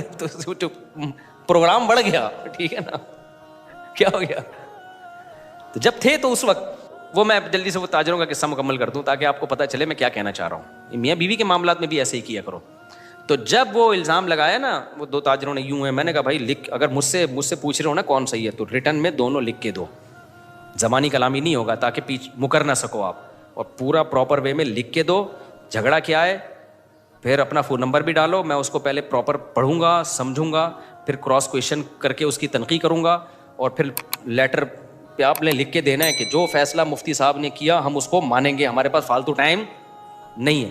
اس پورے پراپر وے سے کوئی میاں بیوی جھگڑا کر کے میرے پاس آئیں تو میں فیصلہ کروں گا اس میں شوہر صحیح ہے یا بیوی. جب تک نہیں آئیں گے تو بھائی الزام کی دنیا تو بہت بڑی ہے. بیوی شوہر پہ, طلاق کے بعد تو الزامات ہی لگتے ہیں. طلاق کے بعد بیوی یہ تھوڑی کہے گی میرا شوہر بہت اچھا تھا, بلا وجہ طلاق دے دی مجھے اس نے, اور شوہر یہ تھوڑی کہے گا میری بیوی بہت اچھی تھی لیکن پھر بھی میں نے چلتا کر دیا اس کو. ایسے تو مارکیٹ میں ہے ہی نہیں. تو میاں بیوی کے معاملات ہوں, یہ بزرگوں کے ہاں بھی طلاقیں ہو سکتی ہیں, مفتیوں, اللہ نہ کرے, ہمارے یہاں اللہ کا شکر ہے ہمارا گھر صحیح چل رہا ہے الحمدللہ, لیکن یہ کوئی اچھمبے کی چیز نہیں ہے کہ حضرت جی فلاں بزرگ تھے انہوں نے بیوی کو طلاق دے دی, لو اپنا گھر تو بسا نہیں سکتے, دوسروں کو مشورے دیتے ہیں. نہیں بھائی, یہ نیچرل ہے, یہ نارمل ہے. اگر عورت نہیں سنبھل رہی ہے تو شوہر نہیں سنبھال سکتا اس کو. دنیا میں کوئی مائی کا لال ایسا پیدا نہیں ہوا. ایک جھگڑا میرے پاس آیا, ایک بہت بڑے عالم تھے, بزرگ تھے, ان کا اپنی بیوی سے جھگڑا, نوجوان عالم تھے, بہت بڑے تو نہیں کہنا چاہیے لیکن اچھے سنجیدہ عالم تھے اور تقویٰ تھا ان میں. ان کا جھگڑا چل رہا تھا بیوی سے, 2-3 دفعہ علیحدگی کی بات ہوئی. تو لڑکی کے ابا نے مجھ سے کہا کہ میں اس شرط پہ اپنی بیوی کو, اپنی بیٹی کو بھیجوں گا, یہ گارنٹی لے کہ جو ہے جیسی ہے یہ برداشت کرے گا. تو میں نے کہا دیکھیں یہ بات تو میں نہیں کر سکتا اس سے کہ گارنٹی لے, تو کیونکہ جو ہے جیسی ہے کہ اس کا مطلب تو بہت مفہوم بہت وسیع ہو جائے گا نا. یہ تو کچھ بھی کرتی رہے بیٹھ کے, کہیں نہ کہیں کسی کو پابند ہونا پڑے گا. میں نے کہا یہ تو مطالبہ ہی غلط ہے آپ کا, اس کو بھی کچھ شرائط اور اس کو بھی کچھ شرائط پہ آنا پڑے گا. نہ ہم عورت کو یہ مشورہ دیں گے کہ میاں جو ہے جیسا ہے برداشت ہی کرنا ہے, نہ ہم مرد کو مشورہ دیں گے کہ جو ہے جیسی ہے. یہ کہنے کی باتیں ہوتی ہیں, پریکٹیکل لائف میں اس کا وجود نہیں ہوتا. تو اس لیے گھروں میں بھائی ہم تو کبھی الٹا ہم نے دعویٰ ہی نہیں کیا ہے کہ جو ہے نا وہ پتہ نہیں کون سی دنیا میں بھائی جب 2 شادیاں ہوتی ہیں طلاق کے چانسز کم ہونے کے بجائے بڑھتے ہیں, اس میں 3 میں اور بڑھتے ہیں, 4 میں اور بڑھتے ہیں, سمجھتے ہو, کیونکہ جھگڑوں کا امکان میرے نہیں ہے الحمدللہ, اللہ کا فضل ہے, لیکن بڑھ سکتے ہیں, اللہ نہ کرے کبھی بھی بڑھے, امید بھی نہیں ہے انشاءاللہ, لیکن سب کچھ ہو سکتا ہے بھائی. ہم اسی دنیا میں رہتے ہیں, روٹی کھاتے ہیں, غصہ بھی آتا ہے, کیا خیال ہے, میں بھی غلط ہو سکتا ہوں, گھر میں بھی کوئی غلط ہو سکتا ہے. میں نے کوئی گارنٹی لی کہ میرے اوپر مہر لگ گئی ہے قیامت تک میں نیک ہی رہوں گا, کسی کا کوئی بھروسہ نہیں ہے بھائی دنیا میں. تو آپ اسلام کا فلسفہ پیش کرو. اسلام میں 4 شادیاں ہیں عورتوں کا گھر بسانے کے لیے. اسلام غلط نہیں ہو سکتا, میں غلط ہو سکتا ہوں بھائی, سمجھتے ہو کہ نہیں سمجھتے, میں غلط صحیح بھی ہو سکتا ہوں, ایسا نہیں کہ غلط ہوں, آپ غلط ہو سکتے ہو, صحیح بھی ہو سکتا ہوں, میں غلط بھی ہو سکتا ہوں. تو ہم اپنی بات کر ہی نہیں رہے ہیں, ہم کس کی بات کر رہے ہیں, اسلام کی بات. تو میرا بھی گھر میں جھگڑا بھی ہو سکتا ہے, اونچی آواز میں بات بھی ہو سکتی ہے, لڑائی بھی ہو سکتی ہے, اولاد بھی بگڑ سکتی ہے, اللہ نہ بچائے اس اولادوں کو بگڑنے سے. کل اللہ نہ کرے کوئی بچہ بگڑ گیا, لوگ کہیں گے دیکھو 16 بچے تھے, یہ ہوتا ہے 1 بگڑ گیا 2 بگڑ گئے, اللہ نہ کرے بگڑے, بھائی یہ نیچرل ہے نا. بچوں کا آپ تربیت کی فکر کرتے ہیں, 100% تربیت کی گارنٹی کوئی بھی نہیں لے سکتا. وہ ایک میں بھی بگڑنے کا چانس ہے, 2 میں بھی چانس ہے. تو یہ سب چیزیں نیچرل ہیں. تو انسان کے بچے بن کے زندگی گزارو, بہت بڑے بڑے دعوے کرنے کی قطعاً ضرورت نہیں ہے. نارمل رہو. مولانا شفیع تھانوی کا ملفوظ یاد رکھو, وہ فرماتے تھے لوگ میرے پاس آتے ہیں بزرگ بننے کے لیے, میں کہتا ہوں انسان بن جاؤ بس کافی ہے. تو انسان نارملی ہوتے ہیں, دوڑتے بھی ہیں, چلتے بھی ہیں, ان کو غم بھی ہوتا ہے, ان کو خوشی بھی ہوتی ہے. جب بھوک لگ رہی ہو اور نلی نہاری سامنے آ جائے تو خوشی سے بے ہوش ہونے کا بھی ان کا خطرہ ہوتا ہے. بھوک میں ان کو غصہ بھی آتا ہے. اور اگر بھنڈی کے ساتھ کریلا پکا کے ان کو کھلایا جائے تو کتنا ہی بڑا بزرگ ہو اس کو مزہ آئے گا کریلا کھانے میں. اور جتنی چیزیں ہیں جلدی جلدی بتا دوں نا میں. اور نارمل ہوتے ہیں, یعنی کوئی بزرگ کوئی الگ سی چیز نہیں ہوتا. اگر ہے تو پھر وہ بزرگ نہیں ہے, وہ اوپر سے کیا ہے, فارغ ہے, اس کی سیٹنگ آؤٹ ہوئی ہے. تو نارمل رہا کرو اور کوشش بھی کرو نارمل بننے کی. کوئی الگ سی کوئی فلم بننے کی کوشش نہ, پھونکو والی سرکار بننے کی کوشش کرو, نارمل رہو. تو بڑے بڑے دعوے جو بھی کرتے ہیں نا, میں یوں ہوں, میں فلانا ہوں. ایک صاحب بہت بڑے بڑے دعوے کرتے تھے. میری 4 مجھ سے پوچھتے تھے آپ کی, میری اس وقت 3 تھی نا, آپ کی 3 بیویاں, جھگڑا ہوتا ہے؟ میں نے کہا ہمارے تو ہوتا ہے بھائی. اس وقت ہوتا تھا, اب نہیں ہوتا الحمدللہ. تو انہوں نے کہا آپ کے یہاں جھگڑا ہوتا ہے؟ میں نے کہا بڑے خاندانی جھگڑے ہوتے ہیں ہمارے یہاں. ہم نے کوئی شریفوں والا کام تھوڑی کیا ہے, دوسری کی ہے, پھر تیسری بھی کر لی تو جھگڑا نہیں ہوگا کیا؟ تو کہہ رہے ہیں آپ کی, اس وقت میری کوئی بیٹی بھی نہیں تھی. تو انہوں نے کہا آپ کی جب بیٹی ہوگی, اس کی جب شادی, بیٹی تھی, بچی چھوٹی تھی, جب بچی آپ کی شادی ہو کے جب جائے گی اور آپ کا داماد دوسری کرے گا, آپ کو تکلیف نہیں ہوگی؟ میں نے کہا ہوگی. کہتے ہیں پھر آپ نے کسی اور کی بچی پہ سوگن کیسے لے آئے؟ میں نے کہا اس لیے کہ وہ کسی اور کی بچی ہے, میری تھوڑی ہے. میں الٹے سیدھے جواب دینے کا عادی نہیں ہوں. تو میں جواب دینے کا, میں نے کہا جو نیچرل ہے وہ تو نیچرل ہے بھائی. میری بچی پہ سوگن آئے گی. میں نے کہا اس وقت حالانکہ بچی شادی کی عمر بھی نہیں, میرا خیال ہے تھی بھی, پتہ نہیں تھی, مجھے یہ بھی یاد نہیں ہے. تو میں نے کہا بھائی میں نیچرل ہے یہ. تو کہہ رہے پھر آپ وہ کام کیوں کر رہے ہو جس سے تکلیف ہو؟ میں نے کہا اس لیے کہ اللہ کا حکم ہے, اس کے بغیر گزارا نہیں ہے. تو کہہ رہے پھر آپ اپنے داماد کو کیسے روکو گے؟ میں نے کہا میں نے یہ کب کہا کہ میں روکوں گا اس کو؟ میں نے یہ کب کہا ہے؟ آپ نے سوال یہ پوچھا تھا کہ آپ کی بچی پہ سوگن آئے گی, تکلیف ہوگی؟ میں نے کہا ہاں ہوگی. آپ نے یہ پوچھا کہ داماد کو روکو گے؟ اگر آپ یہ کہتے کہ داماد کو روکو گے تو میں کہوں گا بھائی روکنے کا میرے پاس حق بولو نہیں ہے, روکوں گا نہیں, تکلیف ہوگی. تو پھر مجھے کہنے لگے اگر آپ کا داماد آپ سے آ کے پوچھے کہ میں دوسری کرنا چاہتا ہوں, آپ کیا کرو گے؟ میں نے کہا رکھ کے چپیٹ لگاؤں گا اس کو. میں آئی بات سمجھ میں؟ کہہ رہے ہیں اس کا مطلب آپ روک رہے ہو. میں نے کہا میں روک نہیں رہا, میں کہہ رہا ہوں یہ مجھ سے پوچھ کے کرنے کا کام ہے. میری بچی پہ سوگن لے کر آ رہا ہے بھائی, اور کل اس کو بولے گا تمہارے باپ نے پرمیشن دی تھی. بھائی یہ کام میرے بتا کے کرنے کا نہیں ہے. یہ ایسے ہی جیسے قربانی کے بکرے کو آپ بول رہے ہو تو لیٹ جا میں تجھے کاٹوں گا. بھائی تجھے اللہ نے حکم دیا ہے کہ لٹا کے اس کو کاٹ دے, اس کو تھوڑی حکم دیا کہ وہ تیرے سامنے آ کے لیٹ جائے. اس کو تم بھاگ بھائی تو. اسی طرح یہ مسئلہ بھی ہے, لوگ کہتے ہیں پہلی بیوی کو آپ قائل کریں کہ وہ اپنے شوہر کی دوسری کرائے. میں نے کہا میرا دماغ خراب نہیں ہوا, اللہ کا شکر ہے, میں اتنا پاگل نہیں ہوں جتنا تم سمجھ رہے ہو. عورت کو تو سوگن کی تکلیف ہوتی ہے, وہ کیوں کروائے گی تیری دوسری شادی؟ تیرے میں دم ہے تو کر کے بتا دے. جس کو فائدہ ہو رہا ہے, جس کو ایک اور بیوی مل رہی ہے, اس میں دم ہے نہیں, اور جس پہ سوگن آ رہی ہے جس کا کوئی فائدہ نہیں ہو رہا, بظاہر ڈیپ میں جائیں گے تو ہے فائدے لیکن بظاہر نہیں, اس کو تو حوصلہ دلا رہا ہے کہ وہ تیری دوسری کرائے گی. تو یہ بیوقوفوں کے ایک ٹولے ہیں, صحیح ہے نا. تو بات وہ کرو جو سوسائٹی میں جو چل سکے. تو اللہ میاں نے مرد کو دوسری کی اجازت دی ہے, پہلی کو تکلیف ہوتی ہے, اس کا تکلیف ہونا نیچرل ہے, لیکن بڑے فائدوں سے بچنے کے لیے چھوٹے نقصانات کو برداشت کرنے کا حکم دیا ہے. یہ فلسفہ ہے. عورت کو نہیں کہا کہ تو اپنے شوہر کی دوسری کرا, یا جب وہ کرے تو لڈو بانٹا کر کے جی جو میرے شوہر نے ایکچولی. ایک صاحب نے مجھے کہا میں نے دوسری شادی کی, میری بیوی کو اتنا افسوس ہوا اور یہ کیا, یہ تو کفر ہے. میں نے کہا کوئی کفر نہیں ہے, یہ نیچرل ہے. اس کے شوہر, اس کو یہ خطرہ ہے کہ میرے شوہر, حالانکہ محبت ڈیوائڈ ہوتی نہیں ہے, میں ویسے خواتین کی جنرل نالج کے لیے بتاؤں, لیکن اس کو یہ خطرہ ہے کہ بھائی اس کی زندگی میں کوئی مرد آ گیا تو اس کو, عورت آ گئی تو اس کو تکلیف ہوگی, یہ نیچرل ہے. تو اس لیے جب کوئی جو میرے وہ ایک دن کیا ہوا, میرے داماد کو کوئی لے کر آیا, مجھے ان کے دوست نا, میں عمرے پہ گیا ہوا تو میرے داماد بھی عمرے پہ تھے, تو کسی نے کہا مصعب ان کو ترغیب دو کہ آپ یہ دوسری شادی کریں. بھائی کر لو, ہر ایک کو اجازت ہے, لیکن کچھ رشتے ایسے ہوتے ہیں کہ اس میں اگر باپ کو آپ بتا کے کرو گے نا کہ میں آپ کی بیٹی پہ سوگن لانا چاہتا ہوں. اس کی مثال میں حدیث سے دیتا ہوں. دیکھو نبی صلی اللہ علیہ وسلم نے فرمایا 2 بہنوں سے نکاح حرام ہے نا, قرآن میں بھی ہے. فرمایا لِأَنَّكُمْ تَقْطَعُونَ بِهِ أَرْحَامَكُمْ, اس سے بہنوں کے رشتے ٹوٹ جائیں گے, کیونکہ بہنیں کو رشتہ سوکن میں تبدیل. اس لیے اسلام نے ایک بہن پہ دوسری بہن سے آپ کو شادی کی اجازت نہیں دی, کیونکہ بہنوں میں ایک خاص محبت ہوتی ہے. اگر وہ سوکن بنا دی نا تو ان کی بہنوں والی محبت بڑھ گئی. تو اسی طرح یاد رکھو, باپ بیٹی کا ایک بہت مضبوط رشتہ ہوتا ہے, بھائی بہن کا ایک بہت مضبوط رشتہ ہوتا ہے. آپ دوسری شادی کرو, آپ اپنے سالے کے کندھے پہ رکھ کے یا اپنے سسر کے کندھے پہ رکھ کے نہیں کرو, کیونکہ اگر آپ نے سسر کو بتا کے اس کی پرمیشن سے کی ہے تو بیٹی کہے گی میرا باپ ظالم ہے جو میرے اوپر سوکن لانے پر راضی ہو گیا. اسلام باپ بیٹی کے رشتے میں دراڑ پیدا بولو نہیں کرنا چاہتا. یہ تمہارا پرسنل معاملہ ہے, کرنا ہے کرو بھائی, ہم کسی کو نہیں روک سکتے. روک بھی لے تو آپ کو کس نے کہا ہے کہ آپ مانو بات؟ کیا خیال ہے؟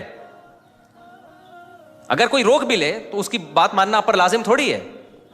تو یہ نہیں ہے بے وقوفوں کی طرح کہ جی میرے بہنوں ہی نے مجھے اجازت دی ہے ایک اور شادی کرو, یا میرے سسر نے اجازت دی ہے.